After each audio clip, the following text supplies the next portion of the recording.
자, 오늘은 성령의 피조물로서의 교회라는 제목의 강의고요.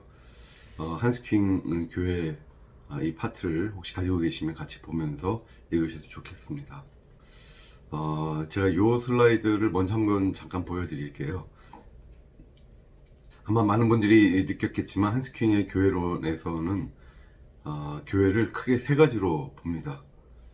하나님의 백성으로 먼저 하나님의 백성으로 지난번에 저희가 공부했죠, 지난주에. 오늘은 교회를 성령의 피조물로 보는 관점에 대해서 공부를 할 겁니다. 그리고 다음 주와 그 다음 주 두 번에 걸쳐서는 교회가 그리스도의 몸이라고 하는 내용을 배울 거예요. 그래서 교회는 하나님의 백성이면서 동시에 성령의 피조물이면서 동시에 그리스도의 몸이고, 특히 이 가운데 하나님의 백성 파트가 아주 한스킹 교회론의 백미라고 지난번 말씀을 드렸죠. 오늘 말씀드릴 성령의 피조물 파트에서도 굉장히 중요한 내용들이 많이 나오니까 한번 잘 경청해 주시면 감사하겠습니다. 자, 누가 자유로운 사람이냐? 그러니까 먼저 이 성령의 피조물로서의 교회를 이야기할 때 한스킹이 독특하게 자유에 대해서 먼저 얘기를 해요. 자유. 그 이유는 조금 이따 한번 정리가 될 거고요. 자, 한번 보겠습니다. 누가 자유로운 사람이냐? 우리가 외적인 억압 이런 것으로부터 자유롭다고 진짜 자유로운 것은 아니고, 어떤 내적인 것으로부터의 자유가 진짜 자유일 것이다. 이것이 이제 한스킹의 주장이고요. 그래서 누가 진정 자유로운 사람이냐? 바로 죄에서 자유로운 사람이다라는 것이 첫 번째 제안입니다. 이 사람은 누구냐면 죄로부터 자유로운 사람일 수도 있고요. 당연히 우리가 죄로부터 자유로워야 되겠죠. 근데 또 한편 우리 기독교인의 자유는 하나님과 이웃을 섬길 수 있는 자유다. 즉, 이 free from sin, 죄로부터 자유한 것만을 생각하면 안 되고요. 왜냐하면 그러면 여기 나오듯이 방종이 될 수가 있어요. 죄로부터 자유가 되고 그다음부터 내 마음대로 사는 거죠.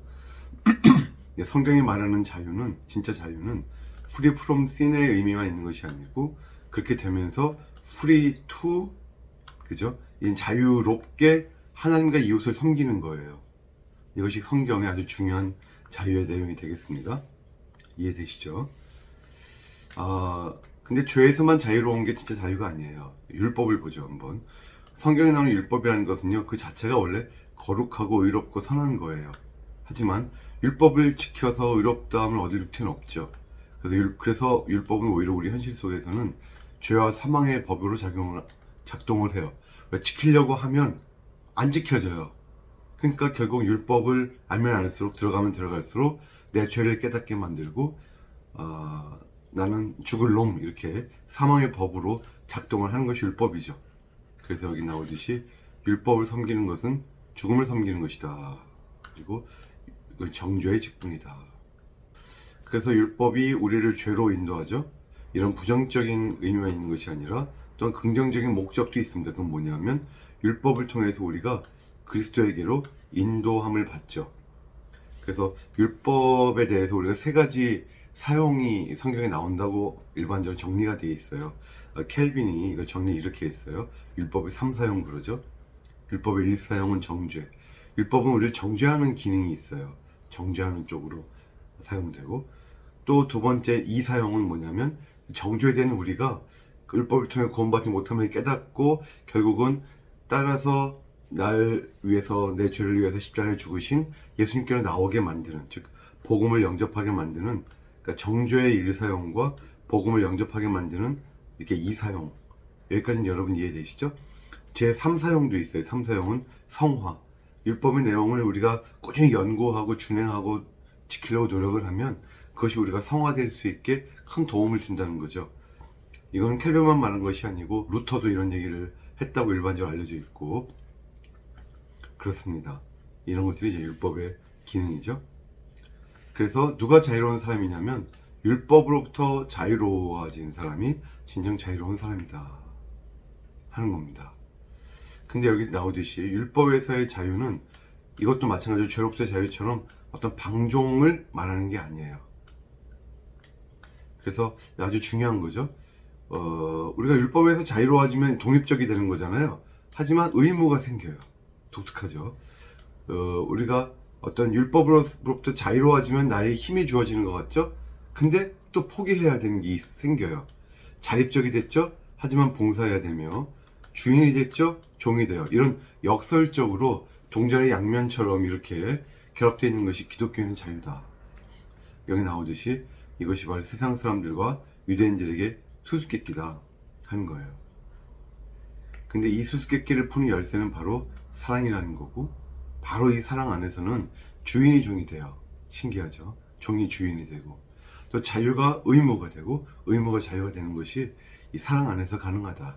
왜냐하면 우리가 알듯이 사랑이 바로 율법의 완성이기 때문이라는 겁니다. 근데 방종의 자유가 아니라 아까 얘기했듯이 하나님과 이웃에게 러브 투예요. 러브 프롬이 아니라 러브 투 할 수 있는 것이 진정 자유다 하는 거예요. 여러분이 좀 기억하면 좋을 말이 조이. 여러분 기쁨을 좋아하시죠? 러브 조이예요. 조이가 뭐냐면 Jesus, others, you예요. 그래서 Jesus first, others second, you third예요. 꼭 기억하세요. 우리가 예수님 믿기 전에는 you first였죠. 지금도 세상에서는 항상 내가 제일 소중해, 이걸 가르치죠. 세상의 교육학과 세상의 모든 윤리 체계가 오늘날 내가 제일 소중하다는 것을 기본으로 깔고 들어갑니다. 하지만 성경은 너는 세 번째다. 그러니까 예수님이 가장 중요하고 다른 사람을 섬겨야 되며 너는 가장 마지막으로 신경을 써도 충분하다. 왜냐하면 너를 정말 사랑하시는 분이 주님이시기 때문에 내가 이렇게 해도 너는 충분히 살아갈 수 있다는 거예요. 이게 조이의 뜻이죠. 좀 이따 다시 한번 말씀을 드리겠습니다. 그래서 죄로부터 자유롭고 율법으로부터 자유로워지면 되는데, 그 다음 죽음으로부터의 자유가 또 나와요. 죽음은요, 구약 성경에 보면은 죽음은 죄에 대한 형벌이죠. 신약에서도 죄인은 사형에 해당한다고 나옵니다. 여기 잘 정리가 되어 있어요. 율법은 죄를 낳죠. 죄는 죽음을 낳아요. 우린 모두 이 세 가지에 얽매여 살아요. 이게 우리 모두가 다 실존적으로 율법과 죄와 죽음에 얽매여 사는 것이 우리 모두의 특징이죠. 우리 인간이란 벗어날 수 없는 상황이죠. 누가 자유로운 사람이냐? 바로 죽음에서 자유로운 사람이 진짜 자유로운 사람이다. 그리스도 안에서 누리는 죄와 율법으로부터의 자유는 곧 그 죄의 삭신 죽음으로부터의 자유를 말하는 것이다 등등. 간단하니까 넘어가겠습니다. 또한 이 죽음과 함께 고난도요. 고난도 근본적으로 극복이 돼요. 고난은 또 죽음에 우리의 영적인 또 육체적인 또 우리 이런 형벌로 주어진 우리 삶의 죽음의 또 다른 차원이 고난으로 또한 제시가 되죠. 그래서 고난은 그리스도인들에게 이것도 순기능이 있다는 거예요. 첫째는 고난은 그리스도인들에게 죽음이 지배한다. 우리 인간은 죽음이 지배하는 그런 연약한 존재라는 걸 깨닫게 해주고, 또 세상적인 것의 무상성을 환기시켜줘요. 그죠? 이 세상에 모든 가치 있다고 생각했던 것들이 죽으면 다 끝나잖아요. 이걸 환기시켜주는 것도 바로 고난의 순기능 중에 하나고요. 그래서 하나님만 의지하게 만들어준다. 내가 약할 그때 곧 강함이다. 이런 고백도 그 소리가 할 수 있다는 거예요. 자, 그래서 우리가 그러면 기독교인들이 실제로 해방되고 구원받은 자냐? 우리는 죄로부터 해방됐잖아요. 예수님을 믿음으로. 또 율법으로부터 해방됐잖아요. 율법의 완성되신 주님을 받아들임으로. 또 우리는 죽음으로부터 해방됐잖아요. 주님이 죽음을 극복하시고 승리하셨으니까. 근데 우리가 그러면 실제로 완성된 구원을, 완성된 해방을 가지고 있느냐? 여기 보면 나오듯이 우리는 아직, 그죠? 아직은 완성되지 않은 구원을 우리 기독교인과 유대인 모두가 다 기다리고 있습니다. 근데 우리 기독교인은요, 우린 이미 구원받은 자로 인식하잖아요. 여러분 구원 받으셨어요? 우리가 예수님 믿고 나서 흔히 듣는 질문, 또 전도할 때 흔히 하는 질문 중에 하나가 그런 거죠. 오늘 밤 죽으면 천국 갈 수 있겠느냐? 구원의 확신이 있느냐? 이게 뭐예요? 이미 내가 구원받았다는 것을 확신하겠느냐 이거죠. 그렇죠. 우리는 이미 우리가 죄와 율법과 죽음에 해방된 자로 우리를 경험하고 인식을 합니다. 하지만 아직 완성은 안 된 거예요. 그 최종 완성은 우리가 주님 나라 갔을 때, 또는 주님이 이 땅에 재림하셨을 때 완성이 되겠죠. 여기 나오듯이 유대인들은 이민은 없고 항상 아직 완성 안 된 구원이에요. 그래서 여기 제가 밑에 적어놨지만 이 이미와 아직이라고 하는 요 구원론적인 종말론적인 프레임은 기독교에만 존재하는 것이고, 유대교는 항상 아직입니다. 항상 아직도 메시아의 초림을 아직도 기다리고 있다니까요. 유대교에서는. 이게 우리와 큰 차이가 되겠죠. 자, 그런데 읽어보겠습니다. 이와 같은 바울의 예리한 증언들에도 불구하고 정말 교회는 자유의 증인이 맞는가? 혹시 바울은 이상주의자가 아니었는가? 교회는 현실적으로 초대교회나 현대교회는 모두 그 자유가 심각하게 위협받고 있지 않는가? 그냥 보세요. 우리가 죄로부터 자유롭다고 하죠? 하지만 교회 내에 여러 인간적인 죄들이, 악습들이 계속 있잖아요. 율법으로 우리가 자유롭다고 하지만 실제로 교회에는 수많은 율법적인 부분들이 계속 만들어지고 있잖아요. 우리가 죽음으로부터 자유로워졌다고 하지만 실제로 교회에는 세속의 무상성과 타락에 안주하면서 거기서 안전한 삶을 추구하고 있잖아요. 예를 들면 이런 말씀이 있죠. 또 죽기를 무서워함으로 한평생 매어 종로를 타는 모든 자들을 놓아주려 하심이니. 우리 예수님 믿기 이전에 주님이 이 땅에 오신 목적이 이거였다는 거죠. 우린 죽음이 두려웠어요. 그래서 한평생 매어서 종로를 탔어요.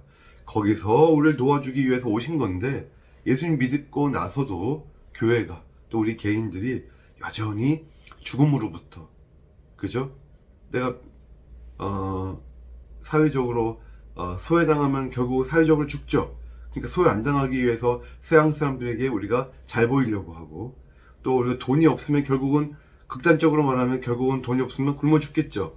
그러니까 돈의 노예가 되어서 여전히 예수님 믿으면서도 끙끙대면서 살아가는 사람들이 있고, 그러니까 이 모든 것이 여전히 우리가 죽음으로부터 진정 자유롭지 못한 것이 아니겠느냐, 이런 고발을 하고 있는 거예요. 그래서 이 어두운, 맨 마지막 줄에 있듯이 이 어두운 비본질을 우리는 극복하기 위해서 계속 노력해야 할 것이다. 이미 우리에게 주어진 구원은 확실한 것이지만 어두운 비본질이 우리에게 남아있기 때문에 이 어두운 비본질들을 극복하기 위해서 계속 노력해야 될 것이다. 자, 오늘도 마찬가지로 저희가 모두 4번 수업을 할 거고, 그래서 3번을 쉴 거예요. 오늘은 간단한 서론 부분을 하고 벌써 쉬어서 좀 그렇지만 잠깐 커피 한 잔 드시고 모이겠습니다. 예, 금방 다시 뵙겠습니다.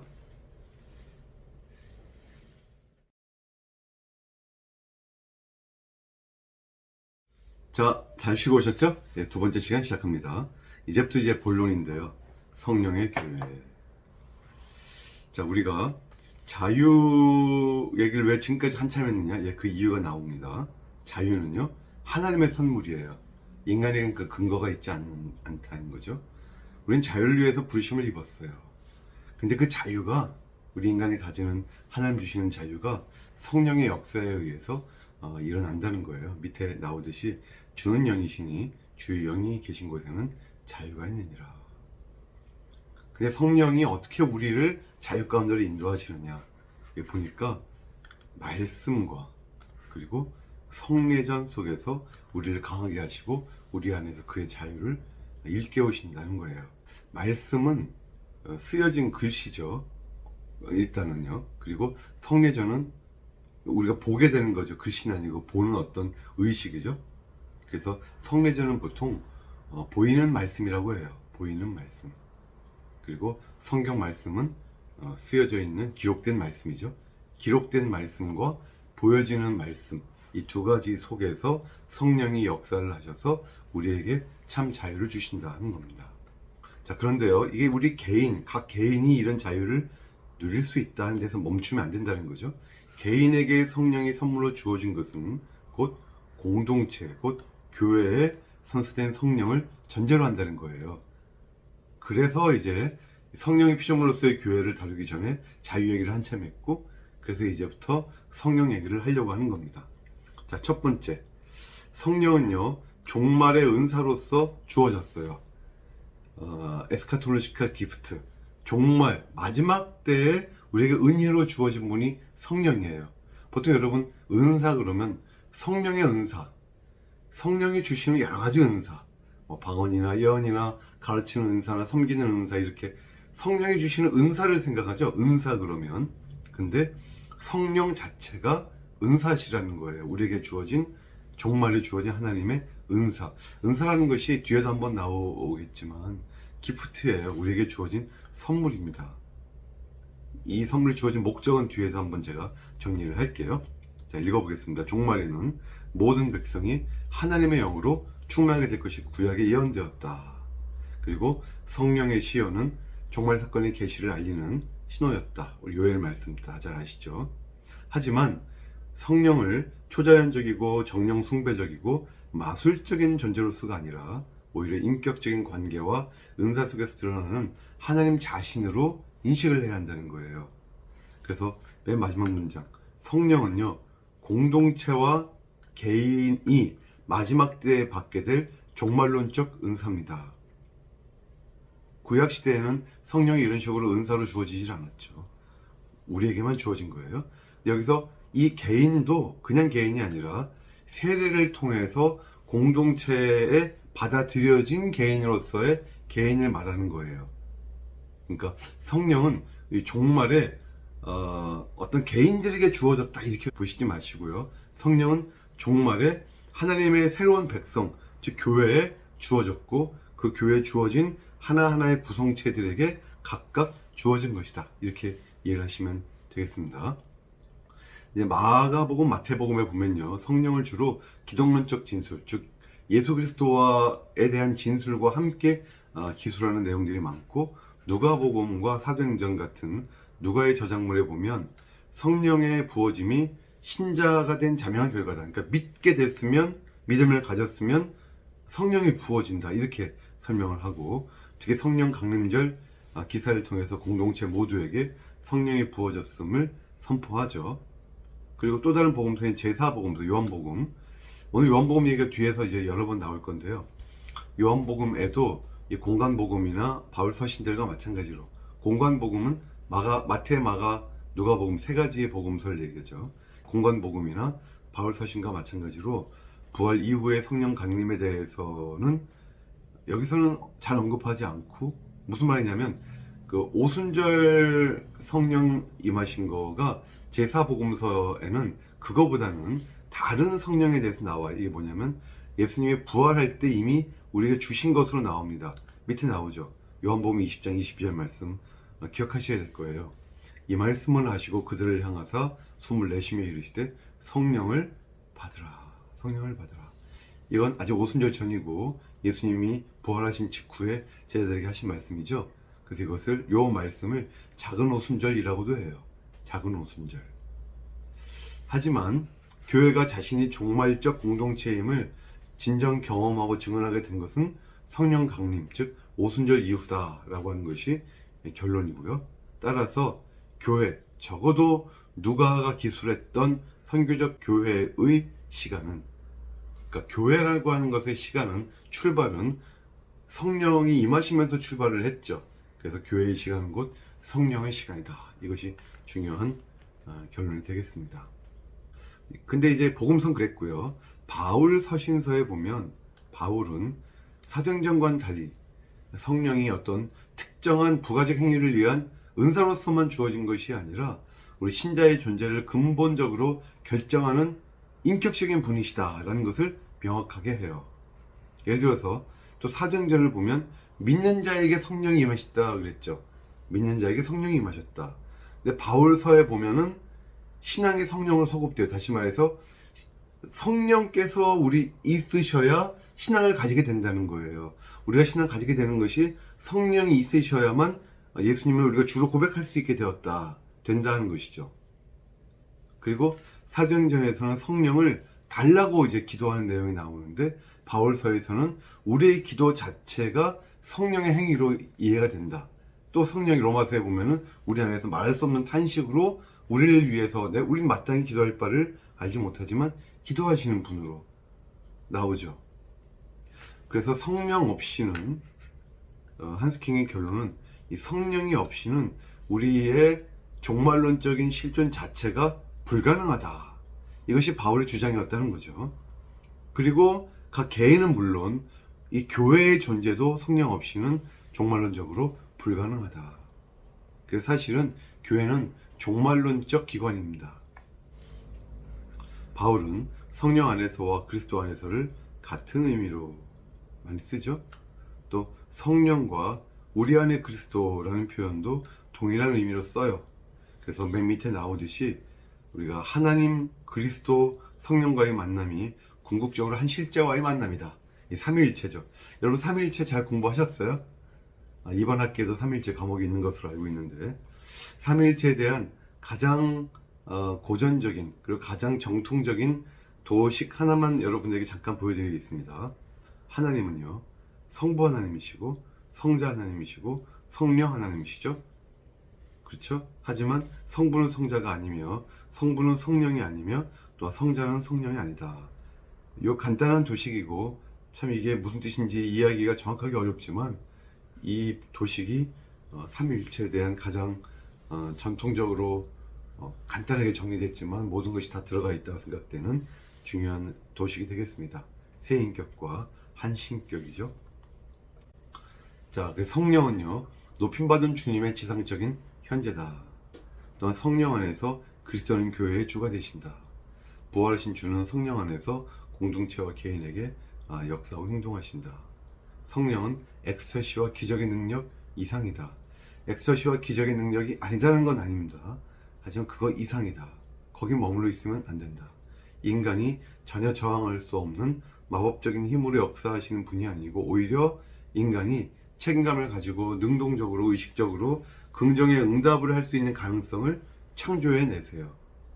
그런 인간이 십자가에 못 박히신 그리스도에 대한 지식을 통해서 예수 그리스도에 대한 믿음을 가지게 만드세요. 그래서 나오듯이 성령은 곧 믿음의 영이세요. 또한 믿는 자의 삶의 방식을 규정하는 또한 규범이 되세요. 그리고 성령은 신자가 그리스도의 몸의, 즉 교회의 한 부분이 우리가 되게 하시죠.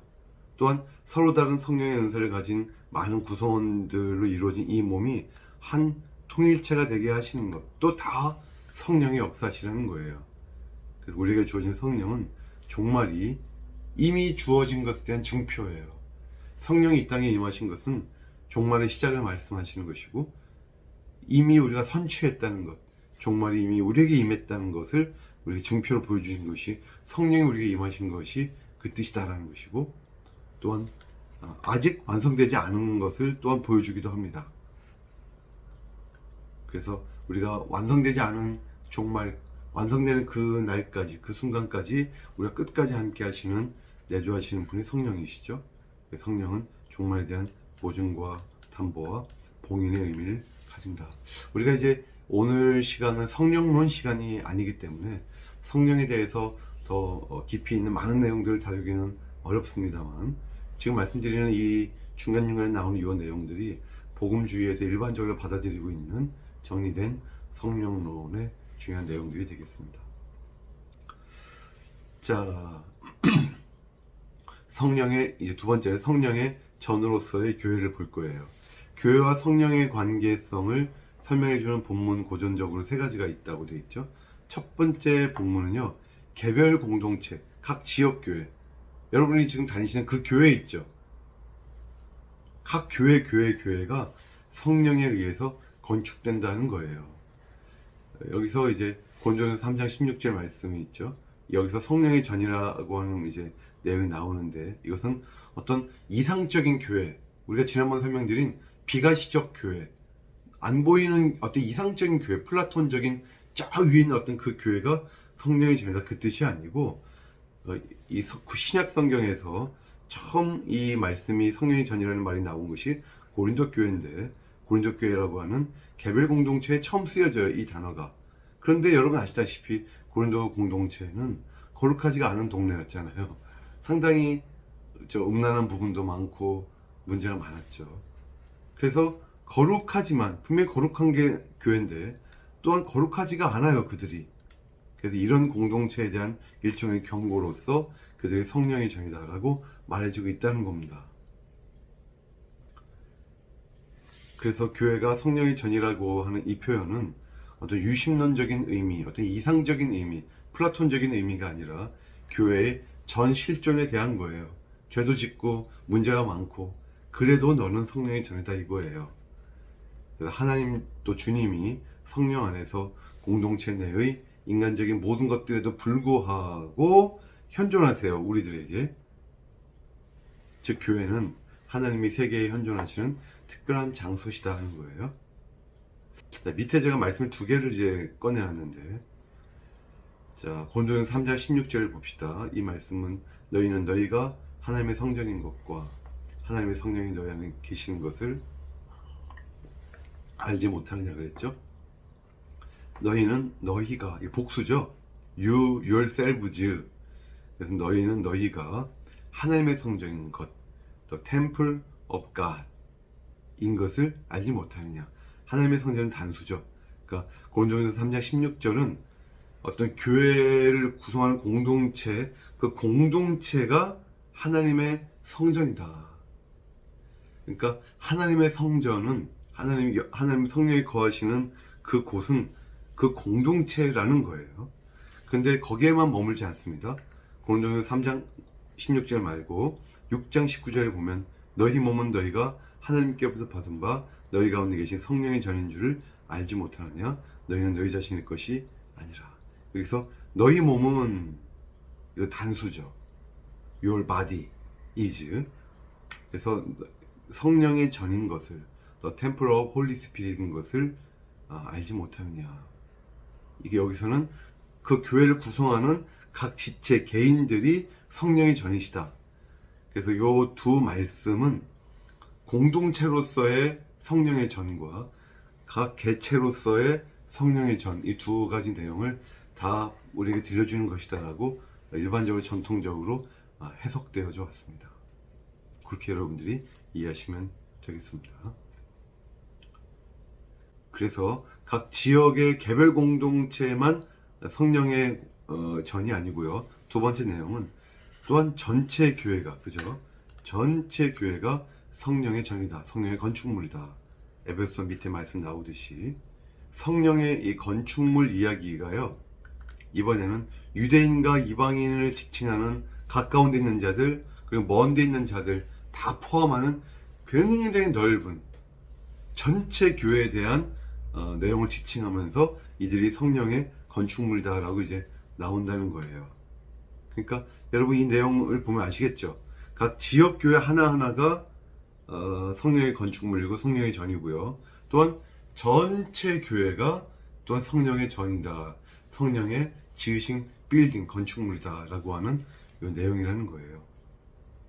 그 세 번째의 내용은 뭐냐면요.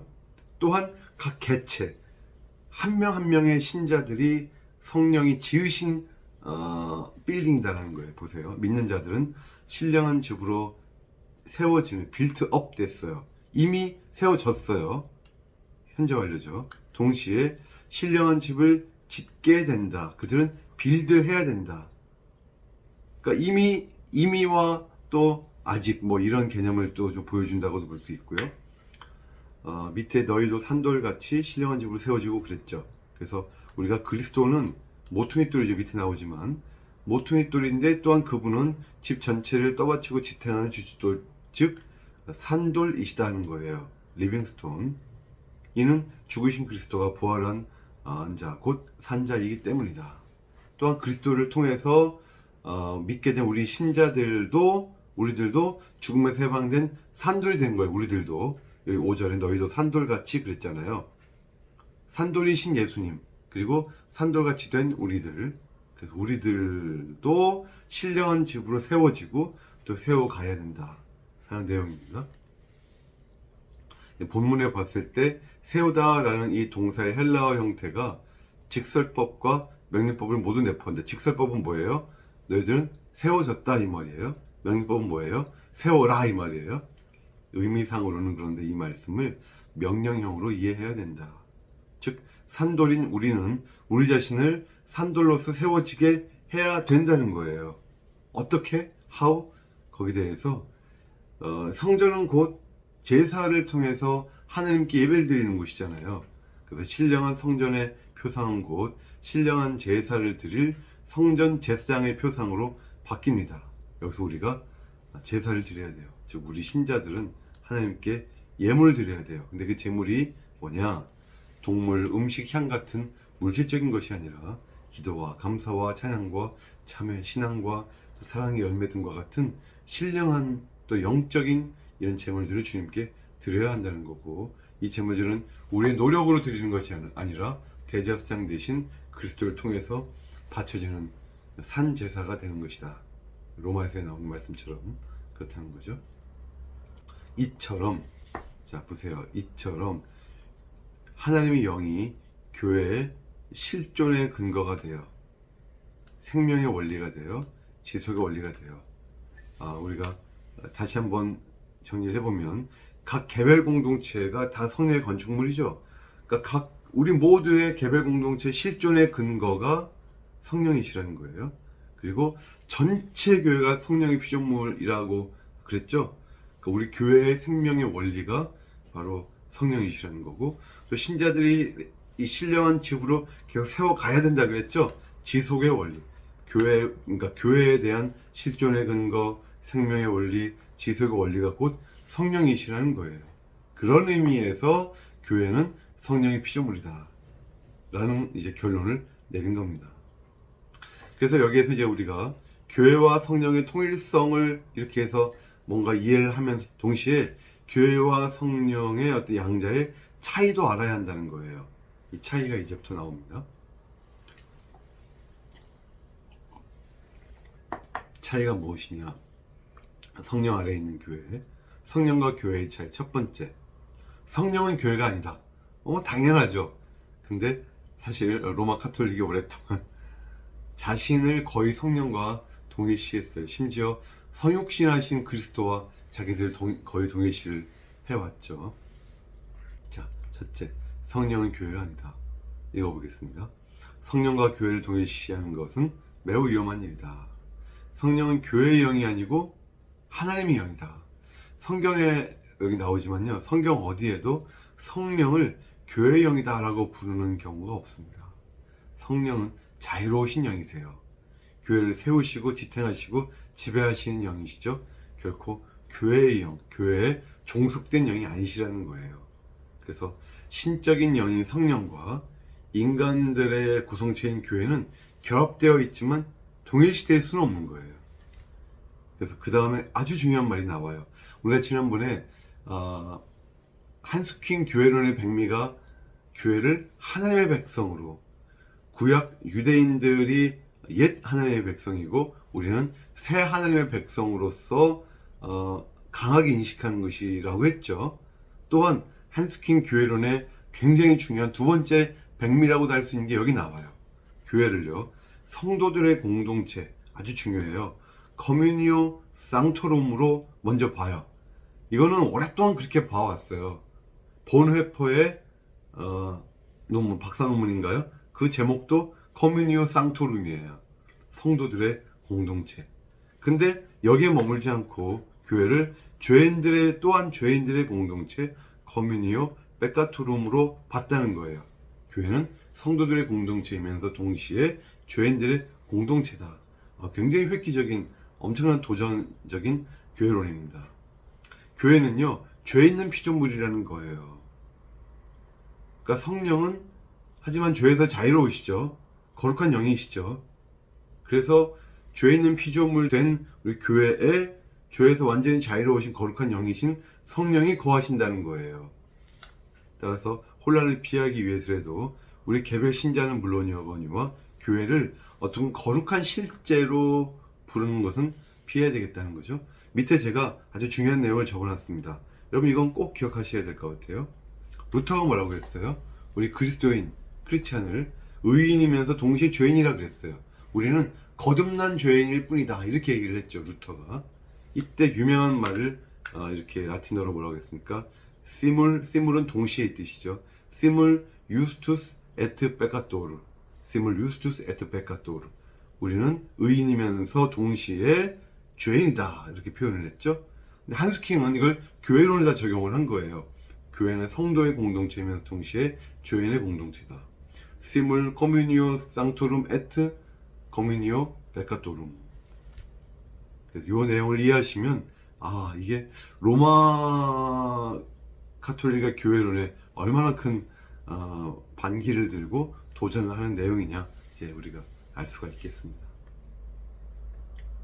자신을 교회와 성령과 동일시하는 교회는 자기의 잘못에 대해서 고백하기가 어렵겠죠. 그들은 환상에 빠져서 관념론적이고 승리주의적인 교회 개념에서 결국 벗어나지 못하고 타락을 하게 돼요. 또한 계시를 자처하는 독재적이고 이기적인 교회가 됩니다. 우리는 성령에 대해서는 우리가 인격적인 신앙을 갖는 거예요. 지난번에 우리가 얘기 드렸죠. Believe in Jesus Christ고 Believe in Holy Spirit입니다. 하지만 교회에 대해서는 지적인 동의로서의 믿음을 가져요. Believe Church예요. 그 차이를 지난주에 잘 말씀을 드렸습니다. 기억나실 거예요.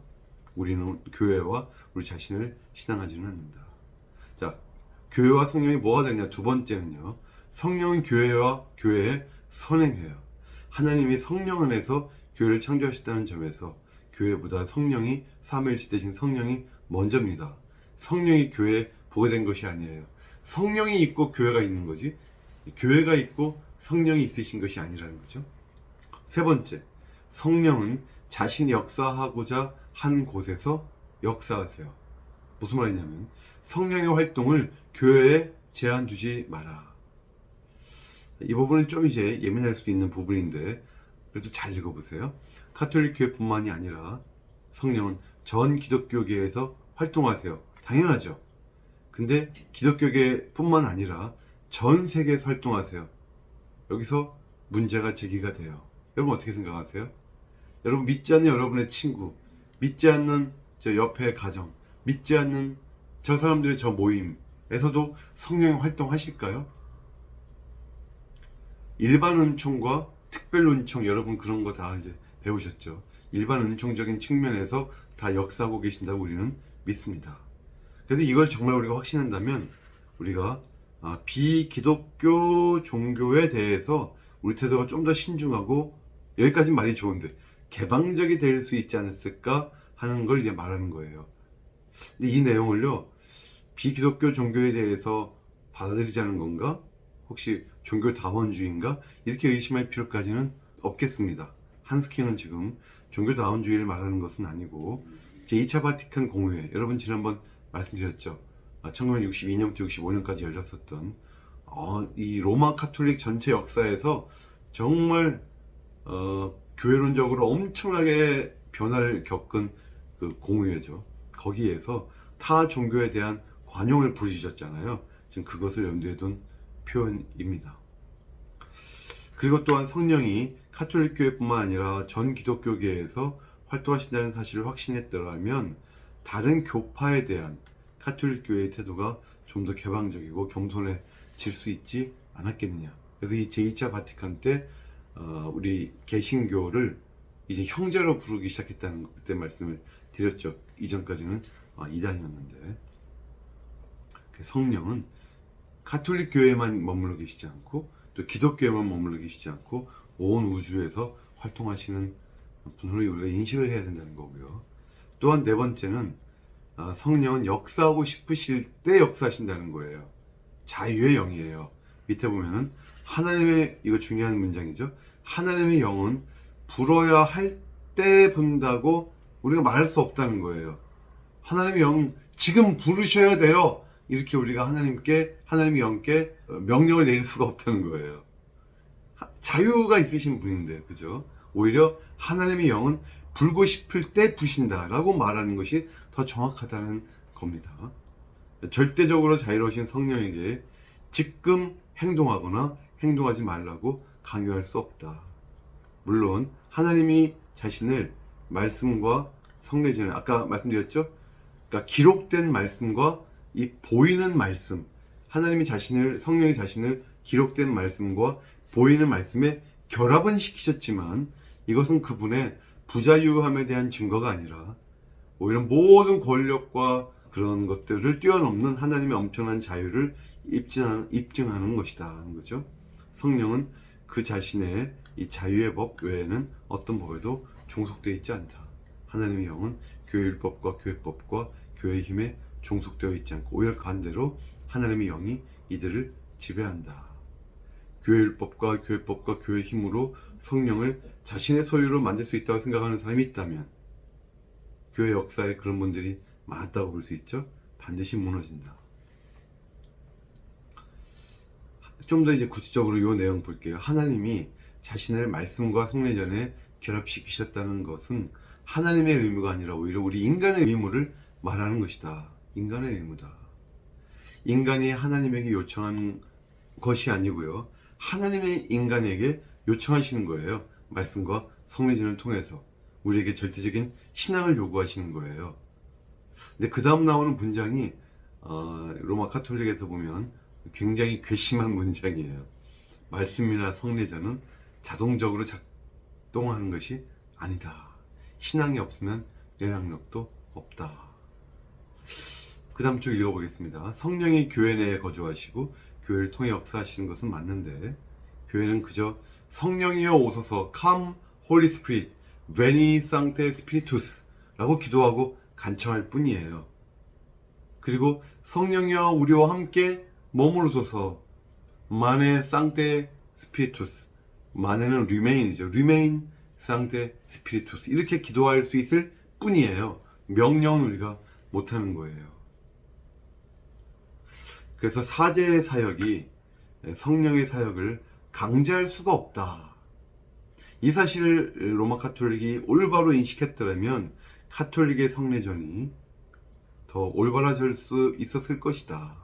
그리고 비카톨릭 교회, 즉 개신교의 성례전에 대해서 더 신중하게 접근할 수 있었을 것이다. 여기서 이제 우리가 요건 좀 여러분이 아마 들어보셨을 거예요. 잘 못 들어보신 분은 오늘 꼭 이거는 외우세요. 로마 카톨릭의 성례전에 있어서 두 가지의 이론이 있어요. 사효성과 인효성. 사효성은 뭐냐면요, 그 성례전이 주 행사가 되면 그 성례전이라고 하는 그 행위 자체가 효력을 발생시킨다는 거예요. 그 성례전을 집례하는 사제의 신앙이나 사제의 어떤 거룩성이나 이런 것과 무관하게, 또 그것을 집례를 받는 수세자, 저 세례를 받고 또 저 성찬식을 거행받는 저 신도의 신앙이나 그 사람의 거룩성이나 이런 것과 무관하게 내가 이 성례전을 올바른 순서에 의해서 행하기만 하면 자동적으로 효력을 발생해서 하나님의 은혜가 이렇게 들어간다, 주입된다 라고 하는 것이 사효성이에요. 엑스 오페라 오페라토죠. 이것이 로마 카톨릭에서 오랫동안, 사실 지금도 자신들의 칠성사, 카톨릭의 7가지 성례전이 있죠. 칠성사에 대해서 사효성을 말하고 있는 거예요. 근데 인효성은 뭐냐? 엑스 오페라 오페란티스. 이것은 그 성례전을 집례하는 그 집례자, 그리고 성례전을 집례함을 받는 그 수세자, 그 성도, 그 사람의 신앙이 있어야, 그 사람의 어떤 간절함과 열심이 있어야 어떤 하나님의 은혜가 이제 효력이 임한다고 하는 것이 인효성이에요.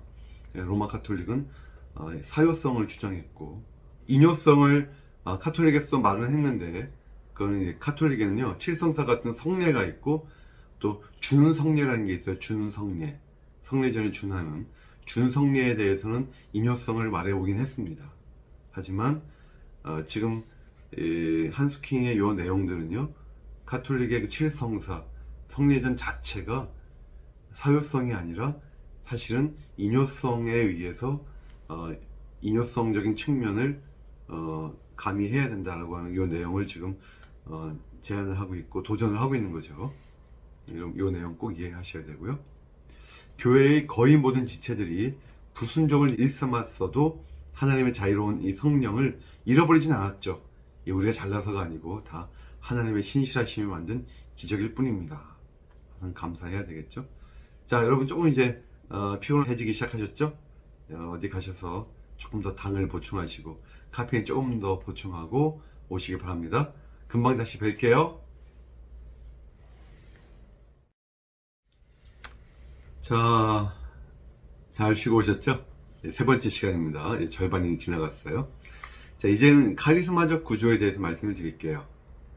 가톨릭 신학이 오랫동안 교회의 카리스마적 구조를 등한시해왔다는 거죠. 그 원인은 첫 번째는 성직자주의와 형식주의다.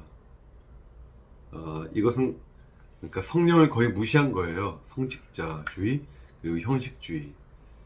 전자는 주로 성직자들에게만 참여권과 주도권을 부여하는 것이고, 형식주의라는 것은 불고 싶을 때 또 불고 싶은 장소에서 불교 원하시는 자유로우신 성령의 어떤 역사하심을 불신하는 태도다 하는 거죠. 두 번째 원인은 카톨릭 교리서에 나오는 그 교회론이, 카톨릭의 교회론이 성경 중에서 이 목회 서신 또는 사도행전의 교회론에 치우쳐 있고, 바울 서신의 전형적인 바울 교회론을 간과하고 있다는 거예요. 여러분, 이제 바울이 13권의 서신을 썼다고 보통 알려져 있죠. 그 중에서 제일 마지막에 5년 동안 썼던 서신이 목회 서신이라는 거고, 디모데 전서, 디도서, 디모데 후서죠.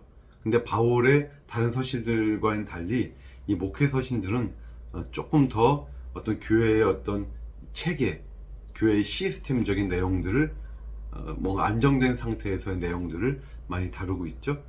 그 내용만 가지고 가톨릭의 교회론을 완성시켜 왔다는 거예요. 좀 더 내용을 보면요, 최초의 신약 성경부터 고린도전서 이렇게 생각을 하는데, 여기 보면요, 다른 바울 서신들과 마찬가지로 여긴 장로나 감독이라는 말이 안 나와요. 특이하게 바울 서신들에는 장로와 감독이라는 말이 잘 안 나옵니다. 비교적 후기에 쓰인 빌립보서 1장 1절만이 예외예요. 그리고 이 바울 서신들에는 서품이나 안수에 대해서도 잘 말하지 않아요. 그보다는 반복적으로 카리스마타, 카리스마, 은사들 내용이 나오고, 푸니마티카, 또 신령한 것이라는 내용이 나오죠. 카리스마타는 우리 모든 신도들에게 주시는 은혜죠.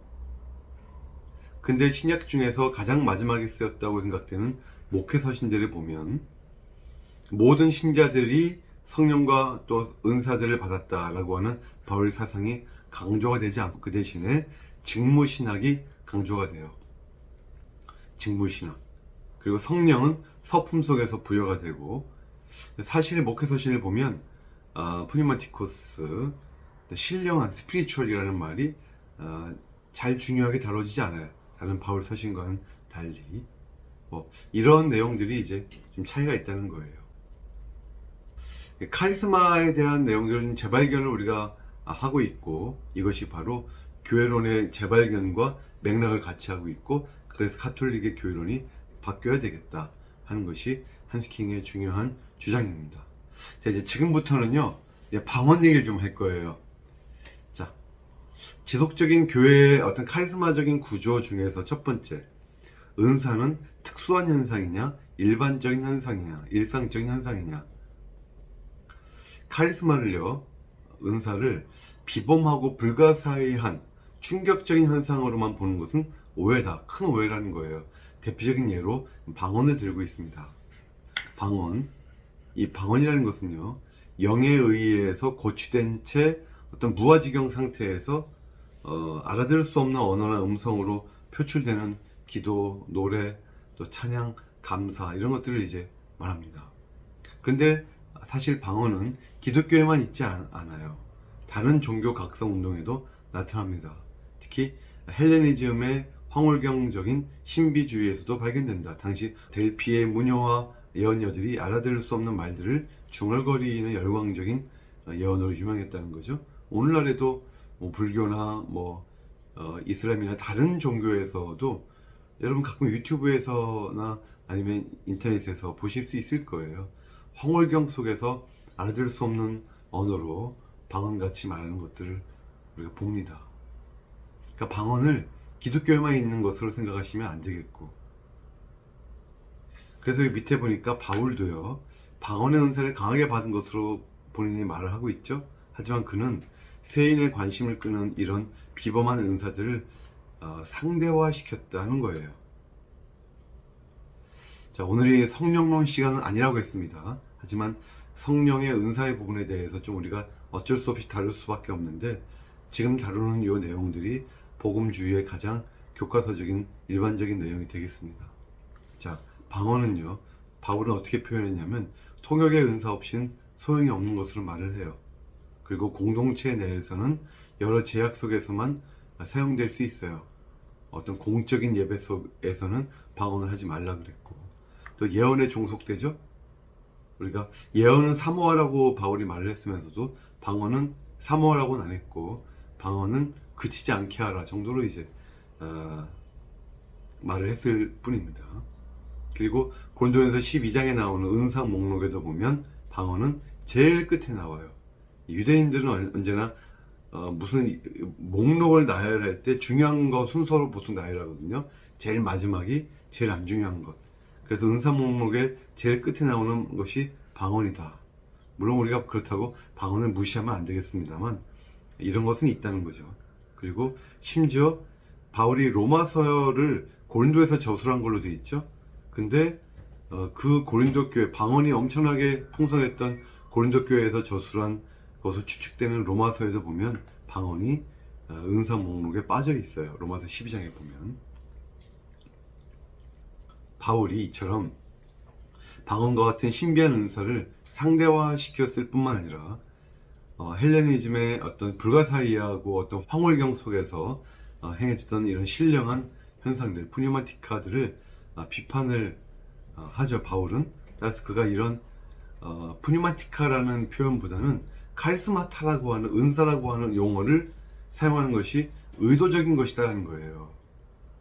푸뉴마티카라는 말을 가끔 쓰기도 합니다만, 그래서 이것은 바울이 어떤 당시 헬레니즘 문화 속에 있었던 용어를 그들이 그렇게 신비한 현상에 대해서 기술할 때 쓰던 푸뉴마티카를 교회에 가져오지 않고 당시 헬레니즘 문화 속에서 카리스마타라고 하는 어떤 신령한 현상을 보통 쓸 때 잘 안 사용하던 헬라어거든요. 이 말이. 이 말을 성령의 은사를 표현하면서 가져왔다고 하는 것은 중요한 것이라는 거고 의도적이다 하는 겁니다. 그래서 여기 보니까 기적적인 현상이 진정한 카리스마의 기준이 될 수 없다는 것을 이제 의미하는 것이죠. 영들을 분별하는 일이 필요하겠죠. 바울이 두 가지를 제시를 해요. 꼭 기억하세요. 이것이 정말 성령의 은사, 또 하나님이 주신 것이냐, 하나님의 은사냐 하는 것을 분별을 할 때, 첫째, 오직 성령 안에서만 그 예수를 주로 고백하는 것이 가능하다는 거예요. 성령이 아니고서는 예수를 주로 고백할 수가 없다는 것이죠. 그래서 오직 그리스도 예수를 주로 고백하는 일이 풍성하게 일어나는 것이 있어야 그 가운데서 일어나는 모든 것이 성령이 주신 일이다라고 하는 하나의 중요한 증표가 될 수 있다는 것이고, 두 번째는 진정한 카리스마는 이적이 아니라 봉사가 일어나는 곳에 있다. 공동체의 건설과 공동체의 유익을 위한 책임적인 봉사가 바로 카리스마의 기준이다. 즉 어떤 이적이 있는 곳이 아니라 봉사가 있는 곳에 카리스마가 있는 것이다. 여기 보면요, 두 말씀을 적어놨는데 여러분 이 두 말씀은요 성령의 은사와 연관되어서 굉장히 중요한 말씀입니다. 먼저 고린도전서 12장 7절을 보시면 각 사람에게 성령을 나타내 주시는 것은, 그러니까 각 사람에게 성령이 임하시고 성령이 나타나시는 것은 개역 성경에 보면요 유익하게 하려는 것이다 이렇게 나와요. 유익하게 하려는 것이다. 근데 표준 세번역에 보면 공동의 이익을 위함이다. common good을 위한 것이다 라고 이렇게 나옵니다. 즉 우리에게 성령이 임하시고 우리에게 성령의 은사가 임하는 것은 나의 유익이 아니라 공동의 유익을 위함이다. 여러분 꼭 명심하셔야 돼요. 성령의 은사는 나를 위해서 주시는 게 아니고요 교회를 위해서 주시는 거예요. 이 공동체를 위해서. 두 번째 베드로전서 말씀 보면 각각 은사를 받은 대로 하나님이 여러 가지 은혜를 맡은 선한 청지기 같이 서로 봉사하라. 각각 은사를 받았죠. 그러면 각각 뭘 해야 되냐면 서로 봉사를 해야 된다는 거예요. 각각 은사를 받았으면 각각 잘 먹고 잘 살아라 이게 아니에요. 각각 멋진 신앙을 가져라 이게 아니에요. 각각 봉사해라. 서로에게 봉사하라 이겁니다. 바울은 그 여러 가지 여기 보면 비범하지 않은, 우린 비범한 은사에 주로 신경 써왔는데 비범하지 않은 은사들을 바울은 상당히 강조해요. 그래서 바울이 강조하는 은사들, 권면, 위로, 섬김, 교사, 지혜와 지식, 믿음, 영분별, 또 돕는 일과 다스리는 일. 이게 무슨 은사냐 싶은 것들, 이게 다 바울이 강조하는 은사들이죠.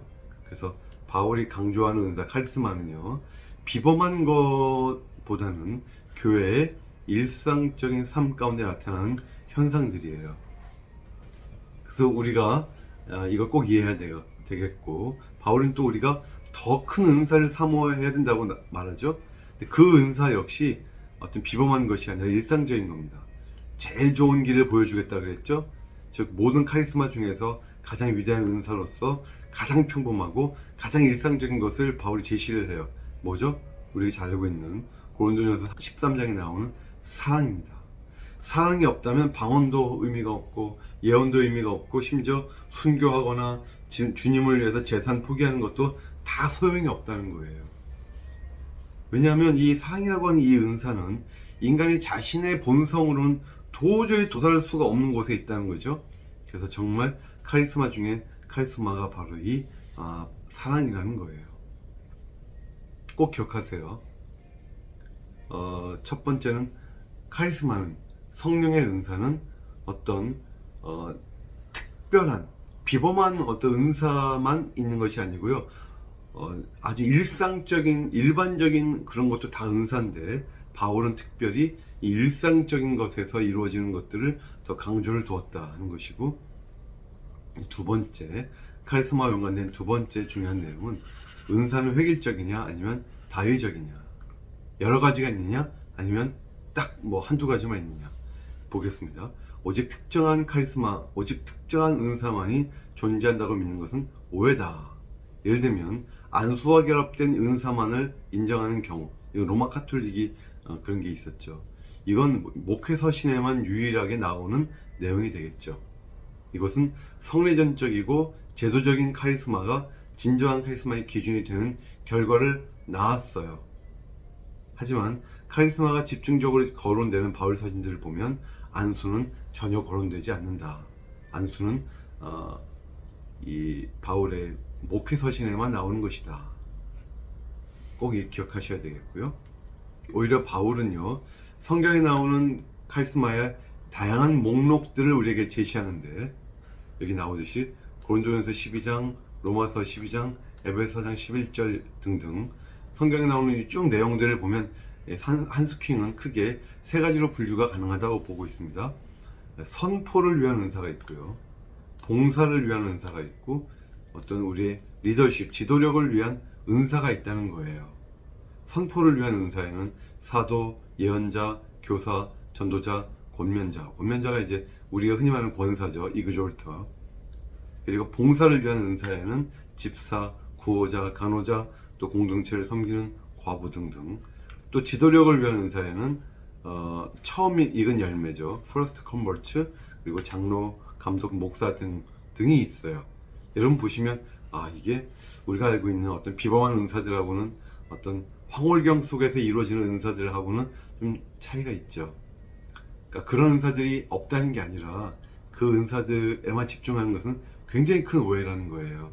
중요한 은사들은 사실 우리 여기에 다 있어요. 이걸 왜 제가 중요한 은사라고 표현했냐면 곧 나옵니다. 하지만 카리스마의 다양성은 이보다 더 넓어요. 심지어 성경에 보면 고난, 우리에게 주어지는 고난도 카리스마라는 거예요.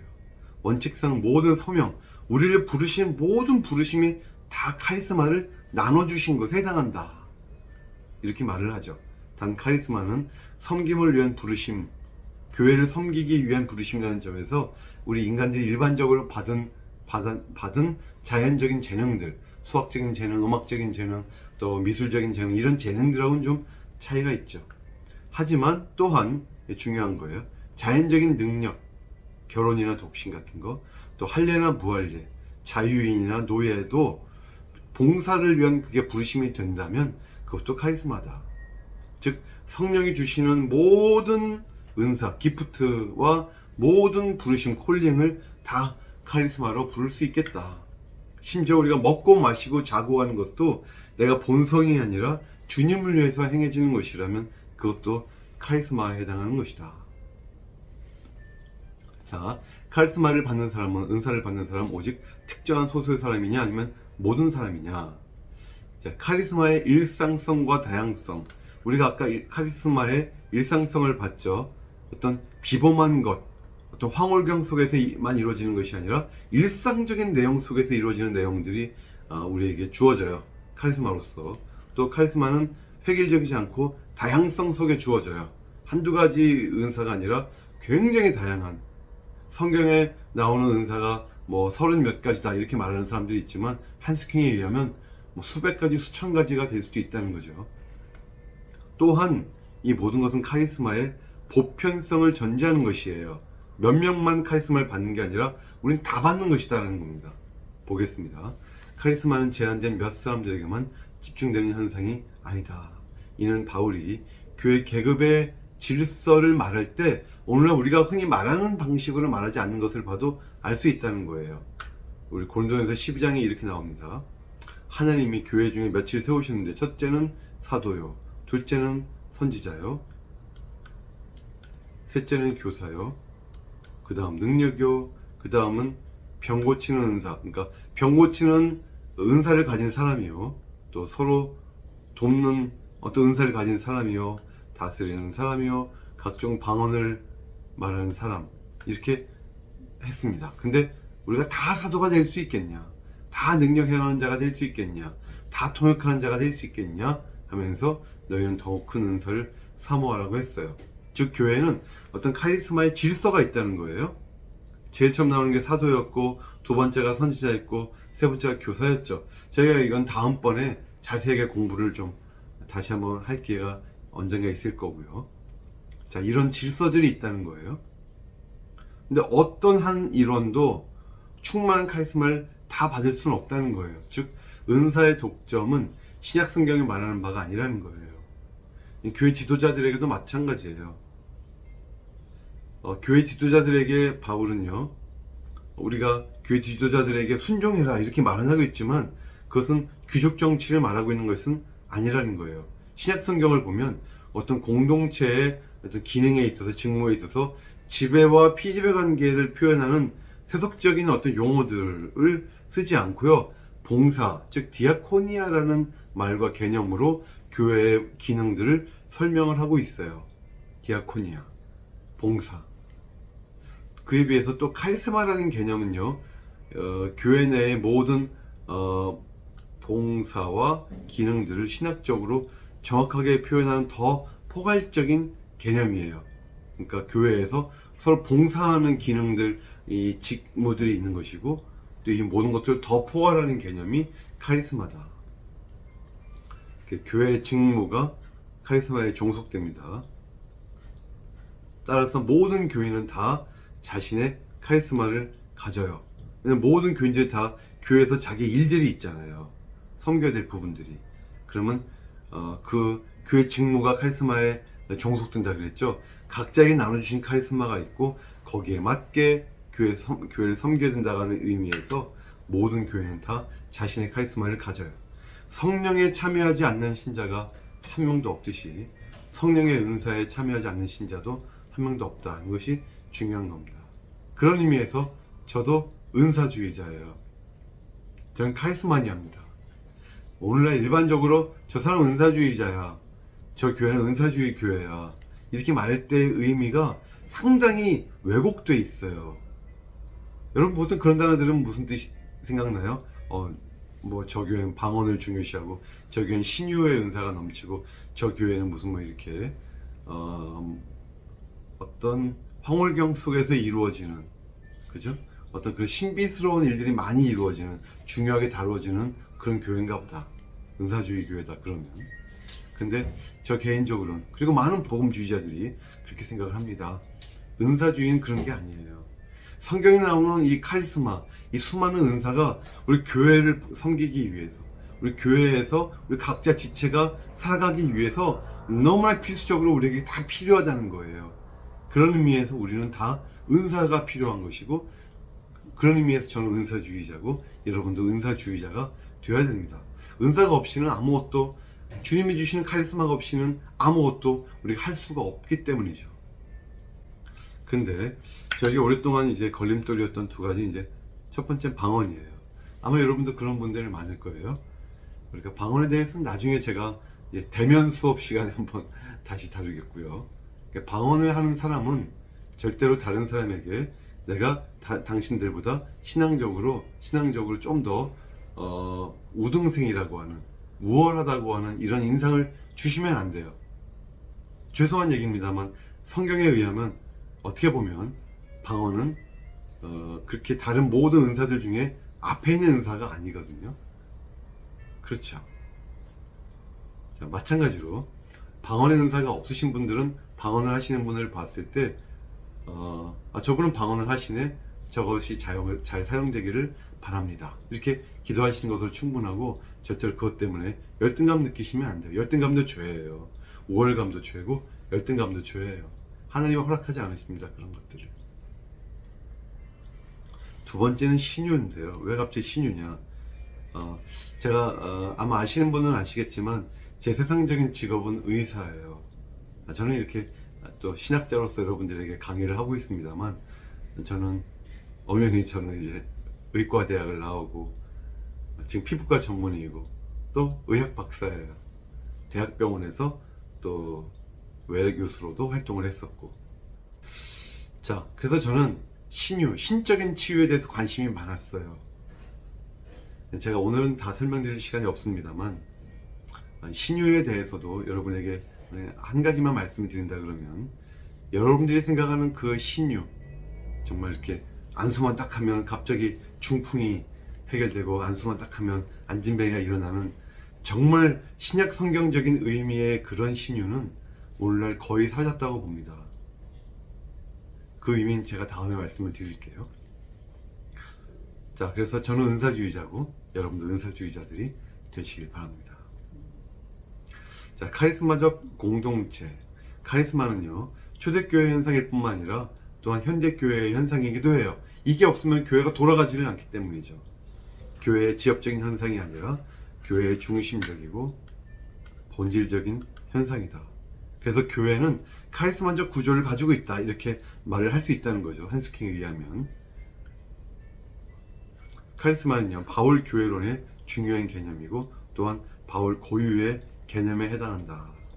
아까 제가 말씀드린 내용에 한번 읽어볼게요. 히브리어에 보면요, 첫째, 헬라어 카리스마에 해당하는 말이 없어요, 히브리어에. 그러니까 구역에 있는 개념이 아니라는 거예요, 카리스마라는 개념이. 그리고 카리스마가 헬라어인데 기독교 이전 시대에 카리스마라는 말이 어떤 이런 은사라고 하는 어떤 개념으로서 헬라 문화권에서 사용되는 흔적도 없어요. 그러니까 구약 히브리 문화에도 없던 표현이고 또 헬라 문화권에도 없던 표현인데, 단지 그 카리스마라고 하는 헬라어를 바울이 신약 성경에 도입하면서 하나님의 성령이 우리에게 주시는, 또 성령이 우리에게 또한 카리스마가 되어 주시는 어떤 이런 개념으로 아주 독특하게 썼다는 거예요. 이거 여러분 꼭 기억하셔야 되겠습니다. 바울은 이전에 거의 쓰이지 않던 이 용어를 기술적으로 적용해서 자기 신학에 도입한 최초의 사람이었다고 볼 수가 있다는 거죠. 카리스마의 정의가 이제 나옵니다. 카리스마가 그럼 뭐냐? 포괄적인 정의를 내린 거예요. 하나님께서 개인으로 하여금 교회에서 특정한 봉사를 수행하도록 개인을 부르시고 동시에 또한 능력을 주시는 행위입니다. 그러니까 카리스마, 소명, 부르심, 봉사, 섬김, 이 모든 것들이 다 굉장히 연결이 잘 돼 있어요. 심지어 성경에 보면 서로 교호적으로 쓰이기도 합니다. 은사와 봉사, 또 은사와 부르심 등이 막 혼용되고 있어요. 그래서 심지어 우리가 오늘날 보통 카리스마를 은사로 보통 표현하시잖아요. 좋습니다. 카리스마는 은사예요. 좋아요. 다만 그 은사를 주시는 자와, 그죠? 은사를 주시는 자와 분리시키지 않는다는 전제하에서 은사를 카리스마라는 말로 여러분 번역하셔도 문제가 없을 거예요. 카리스마의 다양성과 상이성에도 불구하고 카리스마의 통일성과 질서가 있죠? 그것이 바로 그 근거가 성령에 있어요. 성령이 모든 통일성과 질서를 창출하세요. 카리스마적인 교회 질서에 세 가지 원리가 있다는 거예요. 첫 번째는 각자에게 그의 것을, 모든 교회 구성원들, 그러니까 모든 신자에겐 다 자기의 카리스마가 있다는 거예요. 자기의 어떤 하나님 주신 은사가 있다는 거예요.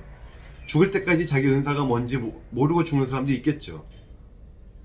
알고 사는 사람도 있을 것이고, 뭐 여러 가지 은사를 주신 사람도 있을 겁니다. 좋아요. 어쨌거나 각자에게 자기의 은사가 있어요. 두 번째는 이 은사는 서로를 위해서 써야 된다는 거예요. 나를 위해서 주신 은사는 없어요. 다 서로를 위해서. 사실 그래서 방언이 독특해요.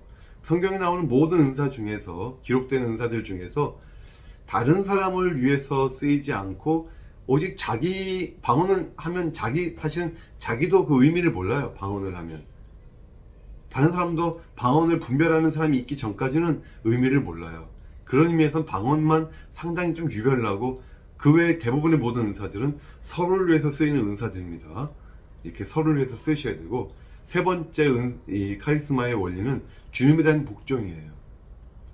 영을 분별하는 그 기준에도 나왔듯이 성령의 은사들이 그리스도가 높아지는 쪽에 결론이 이루어지지 않고 성령이 높아지고, 또 어떤 내 신앙이 이렇게 추앙받고 내 열심이 어떤 중요한 정말 칭찬받을 일이 돼버리고, 이런 분위기가 되면 그건 성령의 은사 가운데 있는 게 아닙니다. 꼭 기억하셔야 되겠죠.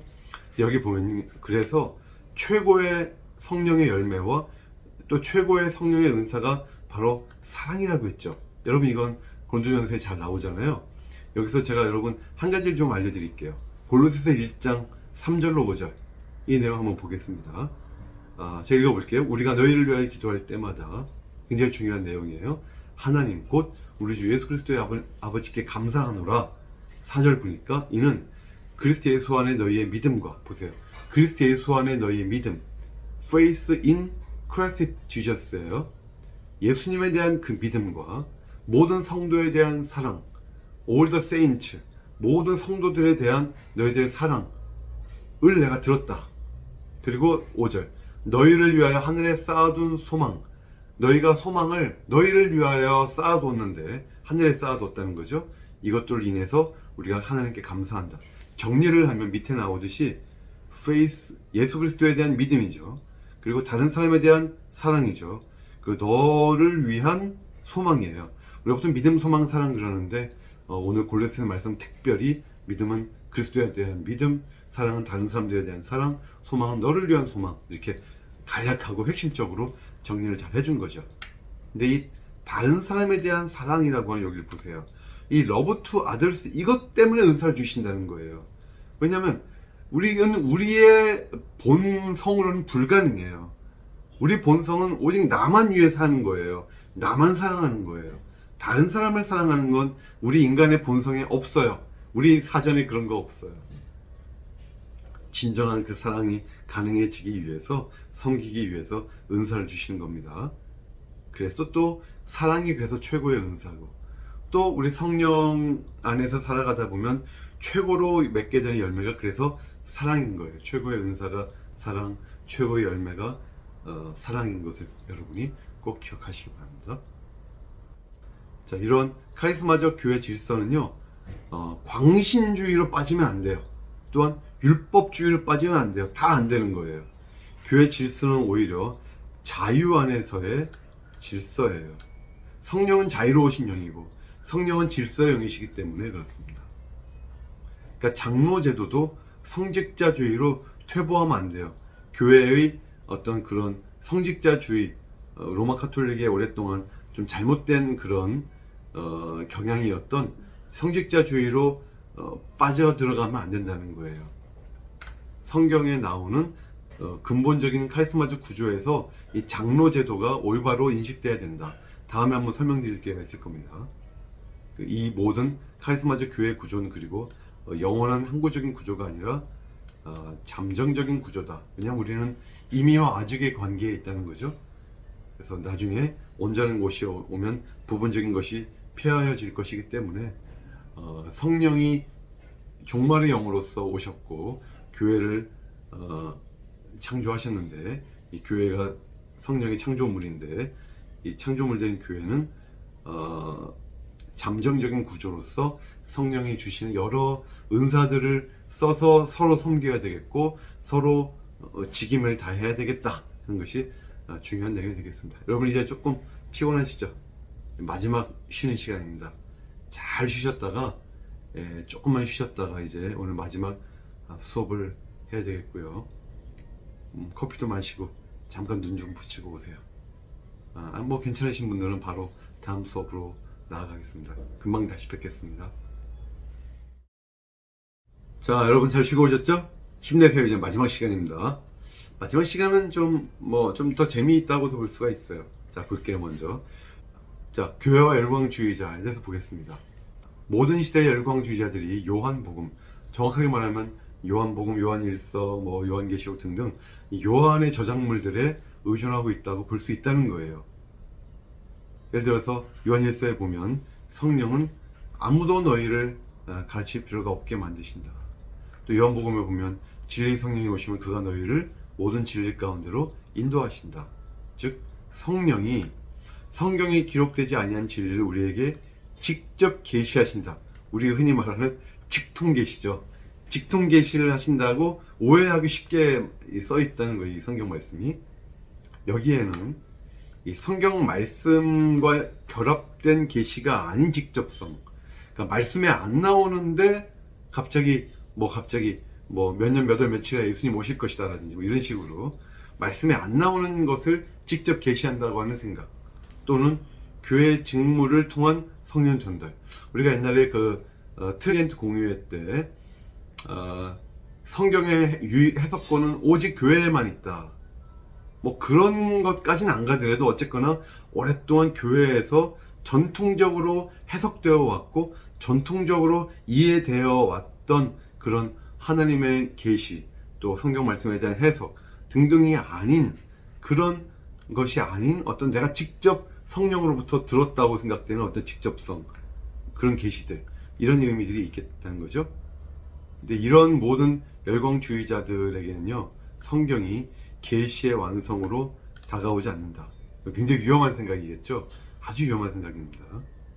근데 이런 열광주의가요, 교회 역사만큼이나 오래됐어요. 우리 당장 신약 성경을 읽다가 보면 거기도 수많은 이단들 얘기가 나오잖아요.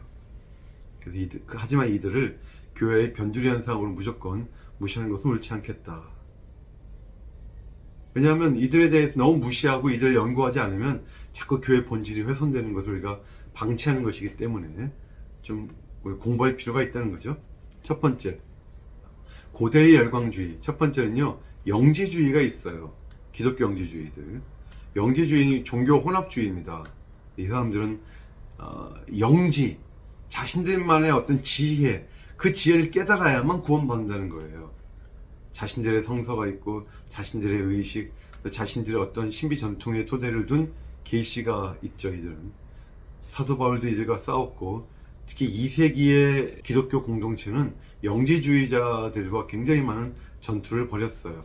그래서 그 신앙을 확고하게 하기 위해서 이렇게 신앙 고백을 했고, 정경을 남겼고, 또 강화된 교회 직무를 통해서 싸워나갔죠.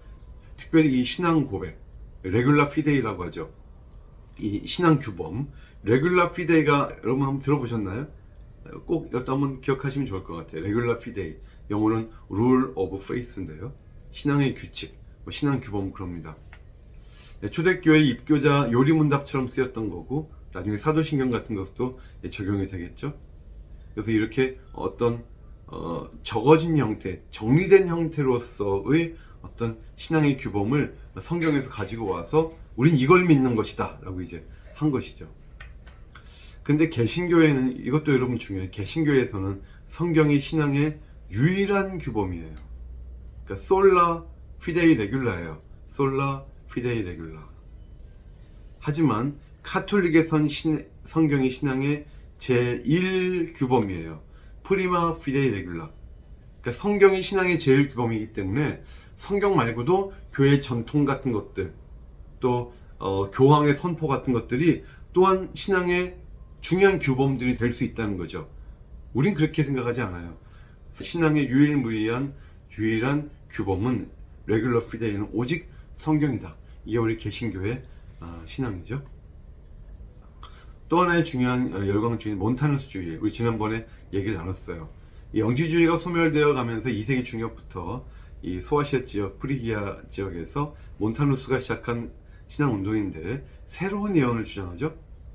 그러니까 몬타누스 자신이 보혜사예요. 요즘도 보혜사라고 주장하는 이단들이 많지만, 그래서 자신의 예언이 신약과 구약을 능가한다고 봤죠.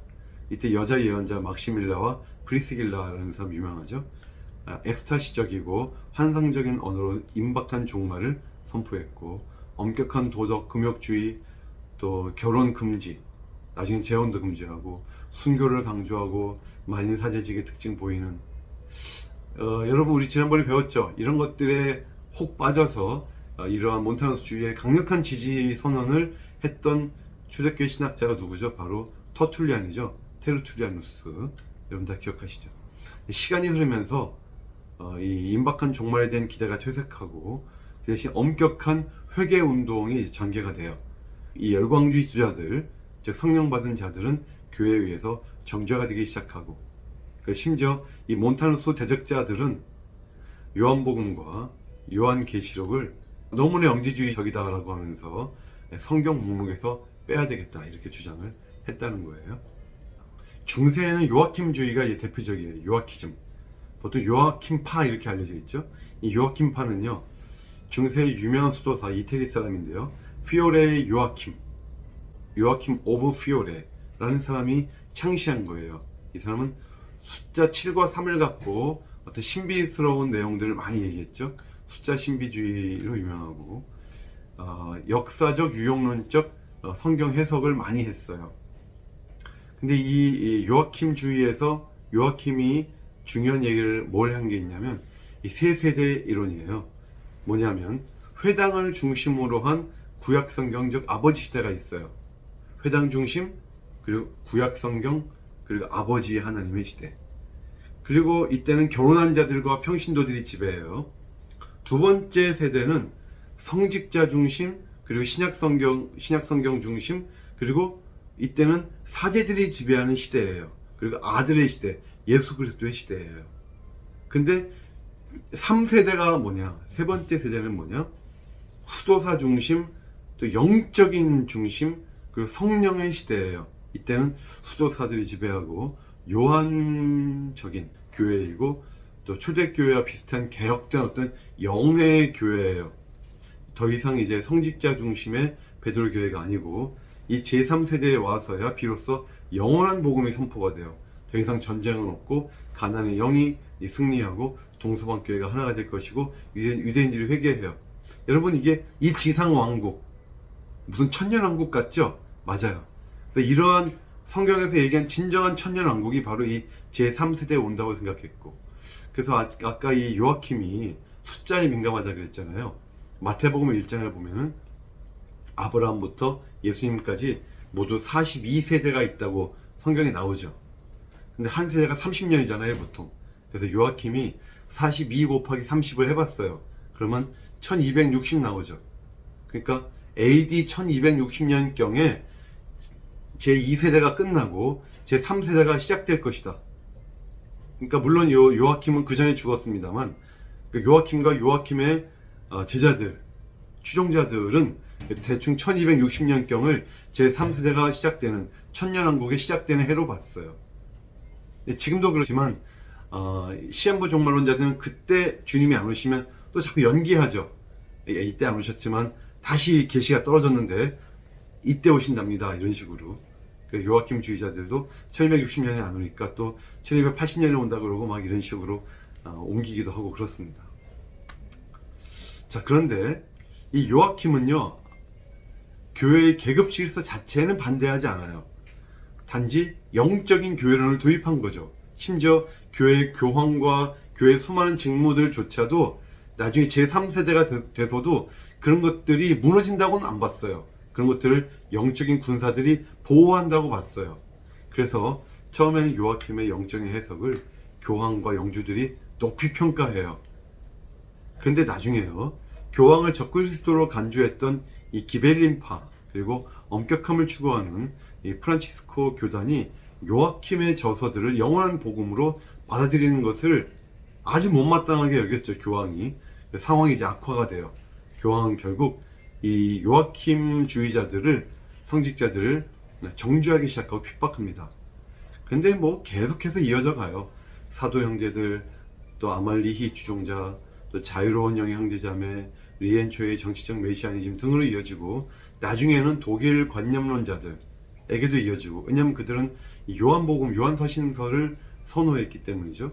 그리고 심지어 20세기 전체주의 체제, 특히 이 제3제국 떨드 라이히 개념에도 영향을 미쳐요. 이게 무슨 말이냐면요, 요것만 설명을 할까요? 나치가 이제, 히틀러가 나치를 이제 세우면서 제1제국은 신성 로마제국, 제2제국은 독일제국, 독일제국이 끝났고 나치의 히틀러가 제3제국을 시작했다고 봤어요. 설드 라이히 개념. 그래서 당시에 심지어 독일의 루터 교회라든지 수많은 독일의 그리스도인들이라고 하는 그 집단에서는 히틀러가 이 약속된 메시아가 아니겠느냐, 그리고 히틀러가 시작하는 이 제3제국이 바로 이 천년왕국이 시작되는 거 아니겠느냐 라는 식으로 제3제국이라고 하는 이 말을 통해서 뭔가 새로운 세계가 시작된 것을 이제 생각을 했죠. 근데 히틀러가 요아킴을 뭐 알고 있었나는 잘 모르겠습니다만, 일반적으로 우리는 히틀러의 제3제국 개념이 요아킴의 제3세대 개념과 멀리 떨어져 있는 개념이긴 하지만 연결된 개념이 아닐까, 지금 그렇게 보통 영향받은 개념으로 생각을 하죠. 자, 그 다음에 개신교 내의 열광주의 뭐가 있을까요? 자, 루터를 볼게요. 루터는 로마 카톨릭과 그렇게 열심히 싸웠지만 루터는 또한 수많은 열광주의자들과 싸웠어요. 여기 보면요, 폭도와 열광주의자들로 불려지는 칼슈타트, 토마스 민처, 또 슈벤크펠트, 또 프랑크 등과 싸워야 했어요. 사실 젊은 루터도 어느 정도는 열광주의적 성향이 있었죠. 상당히 개혁을 많이 하려고 했는데, 그래서 당시에 거의 모든 열광주의자들이 루터에 의존하고 있다고 봐도 과언이 아니다. 하지만 루터는 1525년 이후에 그 열광주의자들, 그리고 특히 이 농민 반란을 보면서 그들을 멀리하기 시작했고, 과격했던 자신의 입장을 완화시키죠. 그래서 루터는 생각보다 실용주의적인 면이 좀 있던 신학자였죠. 이 중에서 우리가 칼슈타트만 잠깐만 좀 더 보겠습니다. 칼슈타트는요, 이 루터를 처음에 반대했어요. 왜냐면 칼슈타트는요, 루터가 비텐베르크 신학대학 교수였잖아요. 근데 칼슈타트도 비텐베르크 신학대학을 졸업했고 거기서 신학박사가 됐고, 칼슈타트가 바로 비텐베르크 신학대학의 그 총장이에요. 총장 시절에 아직 강사밖에 안 되던 이 마틴 루터의 신학박사 학위를 수여를 해요. 그러니까 마틴 루터로서는 자기의 엄청난 선배죠, 이 칼슈타트가. 근데 마틴 루터가 종교개혁을 이제 시작을 하면서 아우구스티누스의 신학을 기반으로 해서 종교개혁을 이제 하기 시작을 하니까 이 칼슈타트가 자기도 아우구스티누스를 이제 공부를 해요. 그러면서 루터를 반대하기 위해서. 근데 막 공부하다 보니까 루터가 한 말이 맞거든요. 그래서 이 칼슈타트가 겸손하게도 자기의 모든 권위와 인간적인 어떤 나이 많음을 다 내어버리고 루터를 지지하기 시작해요. 그래서 루터 지지자가 되고요, 결국은 루터 영향을 받아서 강력하게 종교개혁을 밀어붙입니다. 근데 나중에 루터는 칼슈타트를 반대하죠, 오히려. 왜냐하면요, 이 너무 과감하게 실천을 했어요. 너무 많이 나갔어요, 칼슈타트가. 예를 들면 루터가 만인 제사장주의를 주장했잖아요. 사실은 루터 자체는 만인 제사장주의를 풍성하게 실천하지는 못했다고 봐요. 근데 칼슈타트는 그걸 과감하게 실천을 해요. 그래서 칼슈타트는 자신도 안수를 받은 사제잖아요. 사제임에도 불구하고 사제복을 벗고 평복을 입어요. 평민들 같은 평복을 입고 미사를 집전을 해요. 엄청난 일이었죠. 그리고 독일어로 미사를 집전해요, 더더욱이. 그리고 자신의 교회 내에서 평신도들이 많이, 사제들이 이제 하던 일들을 할 수 있게 평신도 역할을 강조하죠. 그리고 결혼도 해요. 물론 루터도 결혼합니다만 최초로 당시 16세기 종교개혁자들 1세대 종교개혁자들 중에서 최초로 결혼을 해요. 왜냐하면 사제들의 독신주의가 성경적이지 않다고 생각해서 과감하게 실천을 한 거예요. 이것도 최초였죠. 근데 문제가 뭐였냐면 성상 파괴를 해야 된다. 성상은 우상이다라고 설교를 막 하니까 그의 설교를 들은 평신도들이 많은 신도들이 성당에 들어가서 그 안에 있는 수많은 성상들을 또 그림들을 가지고 나와서 바깥에 가지고 나와서 다 부셔버려요. 굉장히 과격해지고 폭도처럼 변해버리죠. 루터가 이걸 보고 굉장히 겁이 난 거예요. 이러면 안 되는데. 그래서 이런 과격한 운동을 하는 칼슈타트와 멀어집니다. 루터가. 하지만 칼슈타트 자신은 비폭력주의를 주장을 했어요. 나중에 뒤에 나오지만 토마스 민처 같은 이 농민 반란, 농민혁명을 주도했던 인물이 칼슈타트에게도 연락을 해갖고 같이 농민혁명을 일으키자고 했죠. 하지만 칼슈타트는 반대해요. 난 거기에 참여하지 않겠다. 굉장히 겸손했고 나중에는 쫓겨다니죠. 그러다가 다시 루터에게 돌아와서 루터와의 오해를 좀 풀죠. 하지만 결국은 루터를 떠나서 스위스로 갑니다. 쭈리히로 가고 또 바젤로 가요. 거기에서 이제 자신 일생을 마치는 것으로 되어 있습니다. 잊혀진 종교개혁자고 칼슈타트 상당히 중요한 일들을 많이 했던 신학자가 되겠습니다. 그리고 이제 그 다음 토마스 민처가 있어요. 토마스 민처는 요아킴의 책을 많이 읽었어요. 처음엔 루터가 추천을 해서 쯔비카우에 가서 목회 활동을 했는데 거기서 쯔비카우의 예언자들에게 이제 경도돼요. 그래서 성령의 직통 계시, 직접 계시를 받았다고 하면서 민처가 거기에서 결국은 1년 만에 면직되고 루터를 강하게 비판을 하고요. 이 민처는 외적인 세례가 아닌 오직 물과 성령으로 주어지는 내적 세례가 있어야 한다고 주장을 합니다. 그래서 사회혁명적인 성격을 가지게 되었고 농민혁명을 이제 일으켜요. 임박한 세계 종말을 주장을 했고 그래서 루터가 이때 작센 지방 그 영주들에게 폭동을 일으키는 영에 대한 편지 이런 걸 보내요. 폭동을 일으키는 영에 대한 편지. 그랬더니 토마스 민처는 영 없이 안일하게 살고 있는 비텐베르크의 육에 대한 항변과 대답 이런 걸 써서 또 응답을 하죠. 하지만 결국 농민 반란 때문에 나중에 잡혀서 고문 속에 처형당하게 됩니다. 루터는요 아이러니컬하게도 이렇게 폭력적인 방법을 통해서만 루터에게 의존하던 열광주의자들을 진압할 수 있었다는 겁니다. 참 역사의 아이러니죠. 네, 그래서 루터교 신학자 마우르는 이런 말을 했죠. 열광주의는 루터를 넘어서서 승리했다.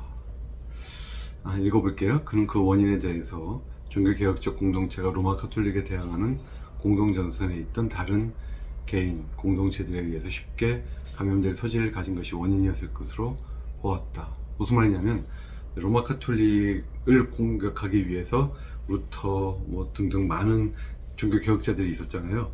다 같은 편인 줄 알았고 그래서 로마 카톨릭을 포위했다고 생각했는데 실제로 마우로에 의하면 자기들이 포위를 당하고 있었다는 거예요. 우리는 우리가 포위되어 있었다는 사실을 잘 알지 못했다.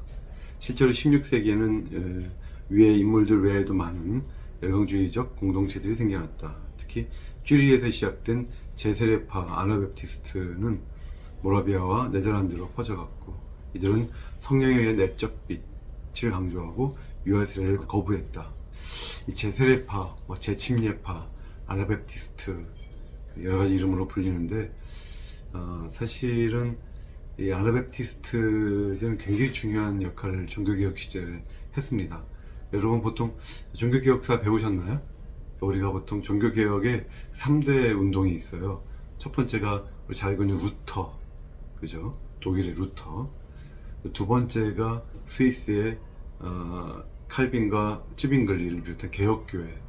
그리고 세 번째가 바로 이 아나베프티스트, 재침례파, 재세례파들에 의한 종교개혁이에요. 이들은 이제 라디칼한 리포메이션을 했다고 해서 근원적 종교개혁이라고도 불리기도 하고 뭐 어떤 때 과격한 종교개혁이라고도 불리기도 하고 심지어 종교개혁 좌파다 이렇게 부르기도 하죠.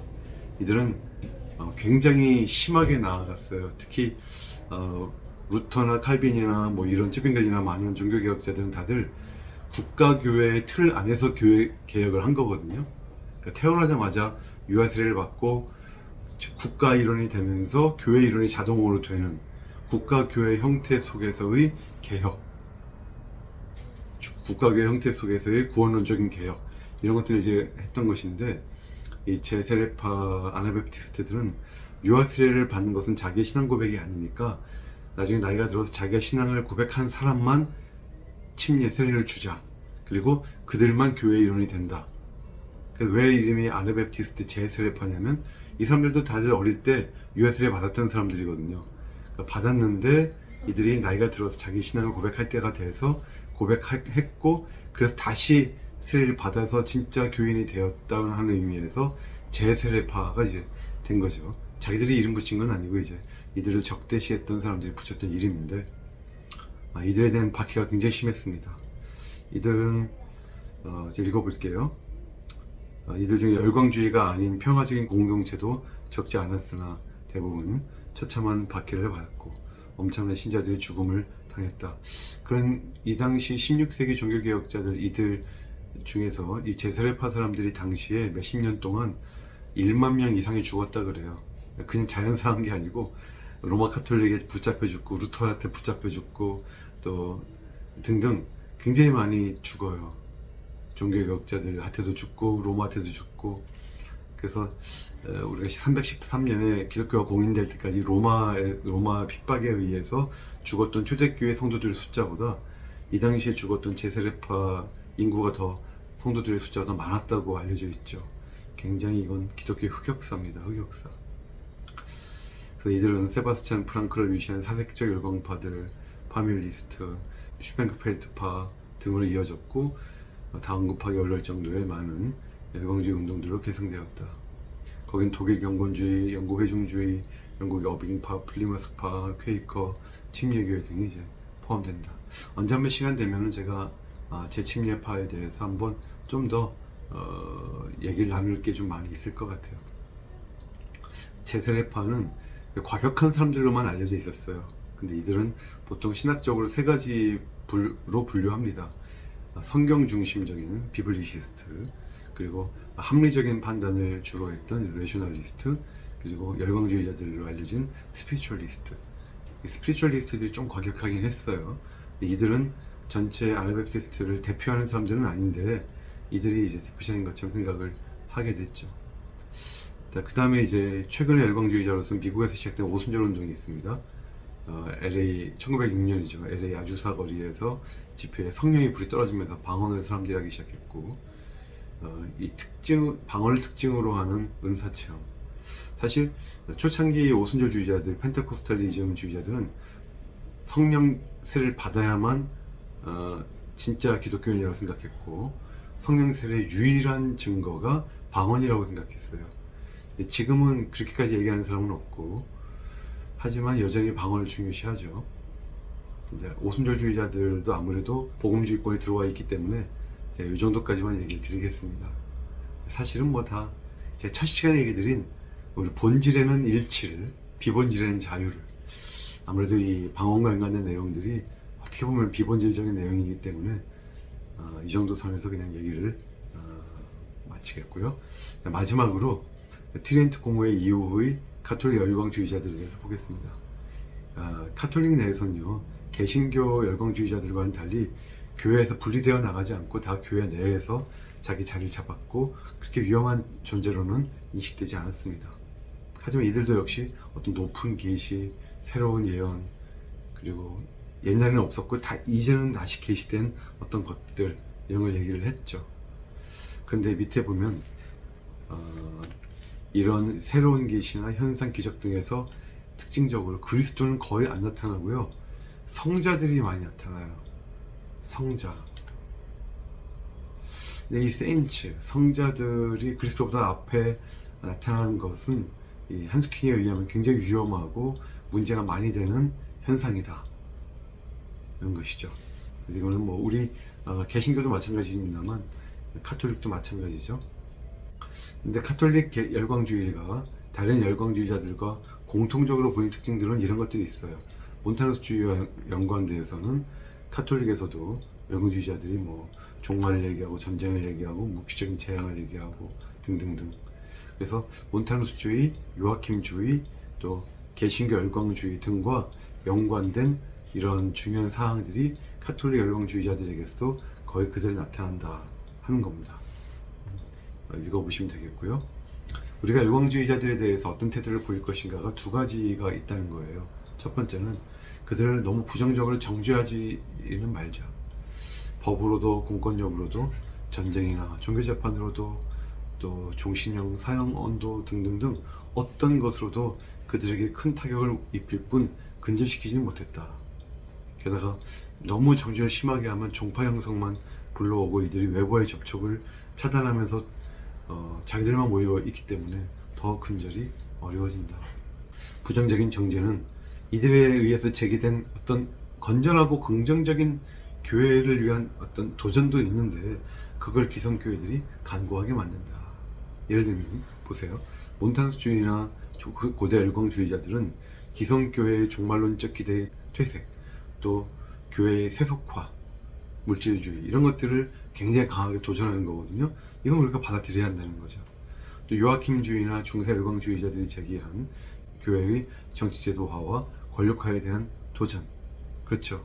성직자주의, 만연해 있는 어떤 그런 율법주의 이런 것들을 벗어나야 한다고 하는 도전, 중요하죠. 또 종교개혁자와 개신교 열광주의자가 제기한 중세교회의 성리전주의에 대한 어떤 강력한 도전, 의식과중주의에 대한 도전, 또 종교가 국가 공권력과 결탁한 상황에 대한 도전, 이런 것들이 다들 너무 강했는데 우리가 무시하면 안 된다. 또 트리엔트 공회 이후에 가톨릭 열광주의자들이 교회의 진부하고 또 생명력을 잃은 공적인 예전들에 대해서 도전을 했고, 성경을 소홀히 여기는 관인들, 경직된 교회 생활에 대해서 다 도전을 했는데 이걸 무시하면 안 되겠다는 거예요. 그 제안, 도전을 잘 받아들여서 우리 교회론적으로 우리도 변화되어야 된다. 두 번째는 예수 그리스도의 복음에 우리가 집중하다가 보면 해결될 것이라는 거예요. 그들과 논쟁보다는 복음의 적극적인 선포와 실천이 중요하다. 그래서 한스킹은 상당히 온화한 신학자 같아요.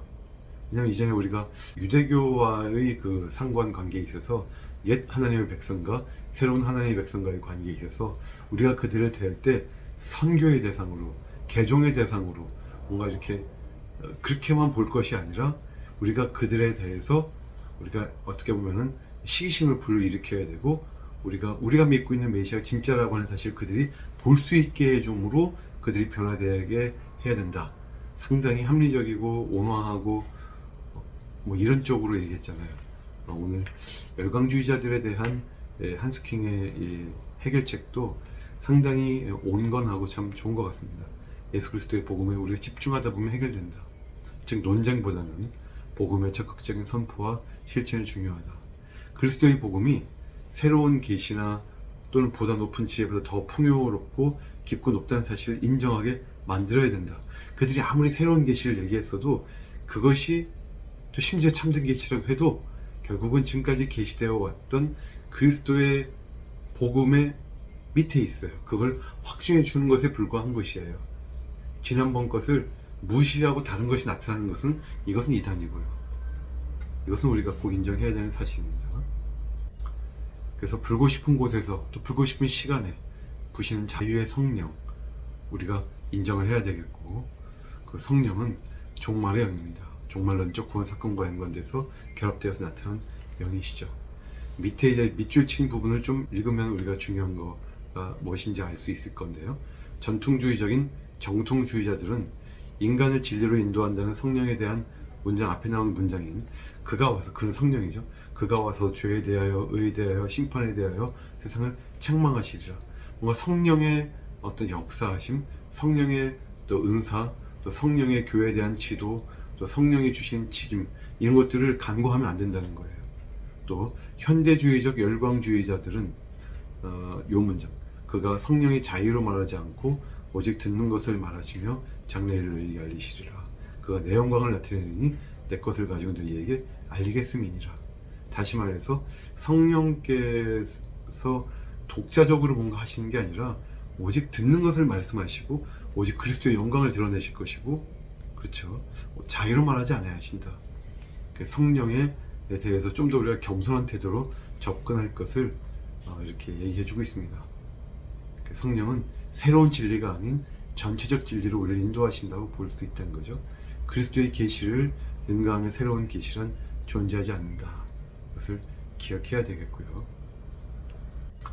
자, 밑에 중요한 문장이죠. 영의 열광주의도 위험하지만 성령을 말씀에 제한시키는 말씀의 열광주의도 위험하다. 사실 제가 보기엔 이 말도 좀 위험한 것 같아요. 왜냐하면 영의 열광주의는 당연히 위험하죠. 근데 말씀의 열광주의가 도대체 뭘 말하는 건지를 제가 정확하게 모르겠어요. 그러면 아까 우리 신앙의 규범 얘기했잖아요. 레귤라 피데이. 그러니까 솔라 피데이 레귤라. 오직 유일한 신앙의 규범이 성경인데 그것을 벗어나면 안 되는 거거든요. 그걸 제1규범 정도로 낮추면 안 되고요. 유일한 규범으로 믿는 것이 우리의 신앙이고 또 우리의 고백입니다. 자, 오늘 이렇게 해서 저희가 오늘 다 마쳤고요. 저희가 앞으로도 2번 더 이렇게 온라인으로 만나야 되겠네요. 그리고 다들 잘 아시는 바와 같이 이번 주가 종려주일입니다. 그리고 그 다음 주가 이제 부활주일이죠. 다들 고난주간 잘 은혜롭게 지내시고 예수 그리스도의 고난에 의해서 또 그분의 희생에 의해서 또 그분의 또 계시에 의해서 오늘 내가 있는 것이고 또 교회가 있는 것이다. 이 교회론 강의도 어떻게 보면 주님의 십자가 때문에 가능해진 강의가 되겠죠. 그 부분에 대해서 묵상하시고 감사하시는 귀한 시간 잘들 보내시기를 바라고 4번째 시간에 다시 뵙겠습니다. 감사합니다. 쓰신 주를 조롱하였네. 채찍 소리에 흥겨워하면서 그들은 소리쳤네. 자칭 메시아를 못 박으라고.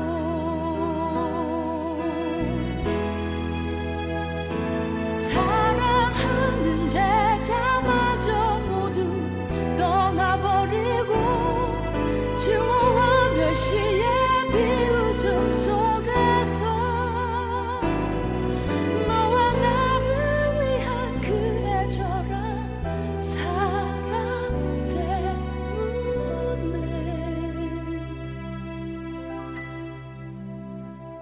주님은 그 길을 걸어가셨네.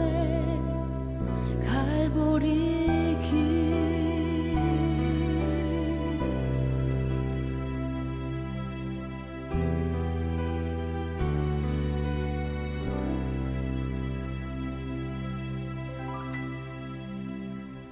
사람들은 말을 했네. 이제 모두 끝이라고. 더 이상 그 기대할 수 없다고. 자신마저 못 구원한 그는 메시아일 수가 없다고.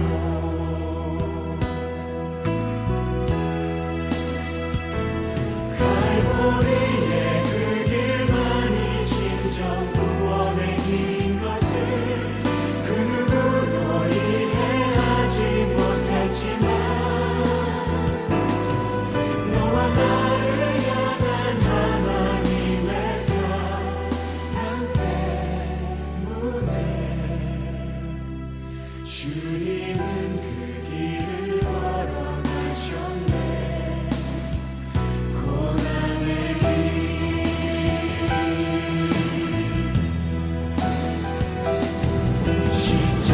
십자가에서 흘린 보혈을 예루살렘 유다와 땅 끝까지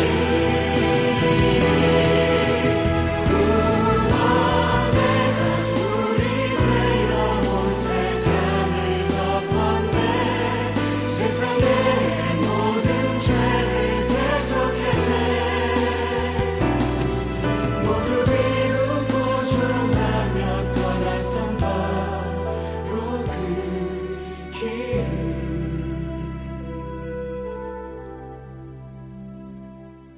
이제 나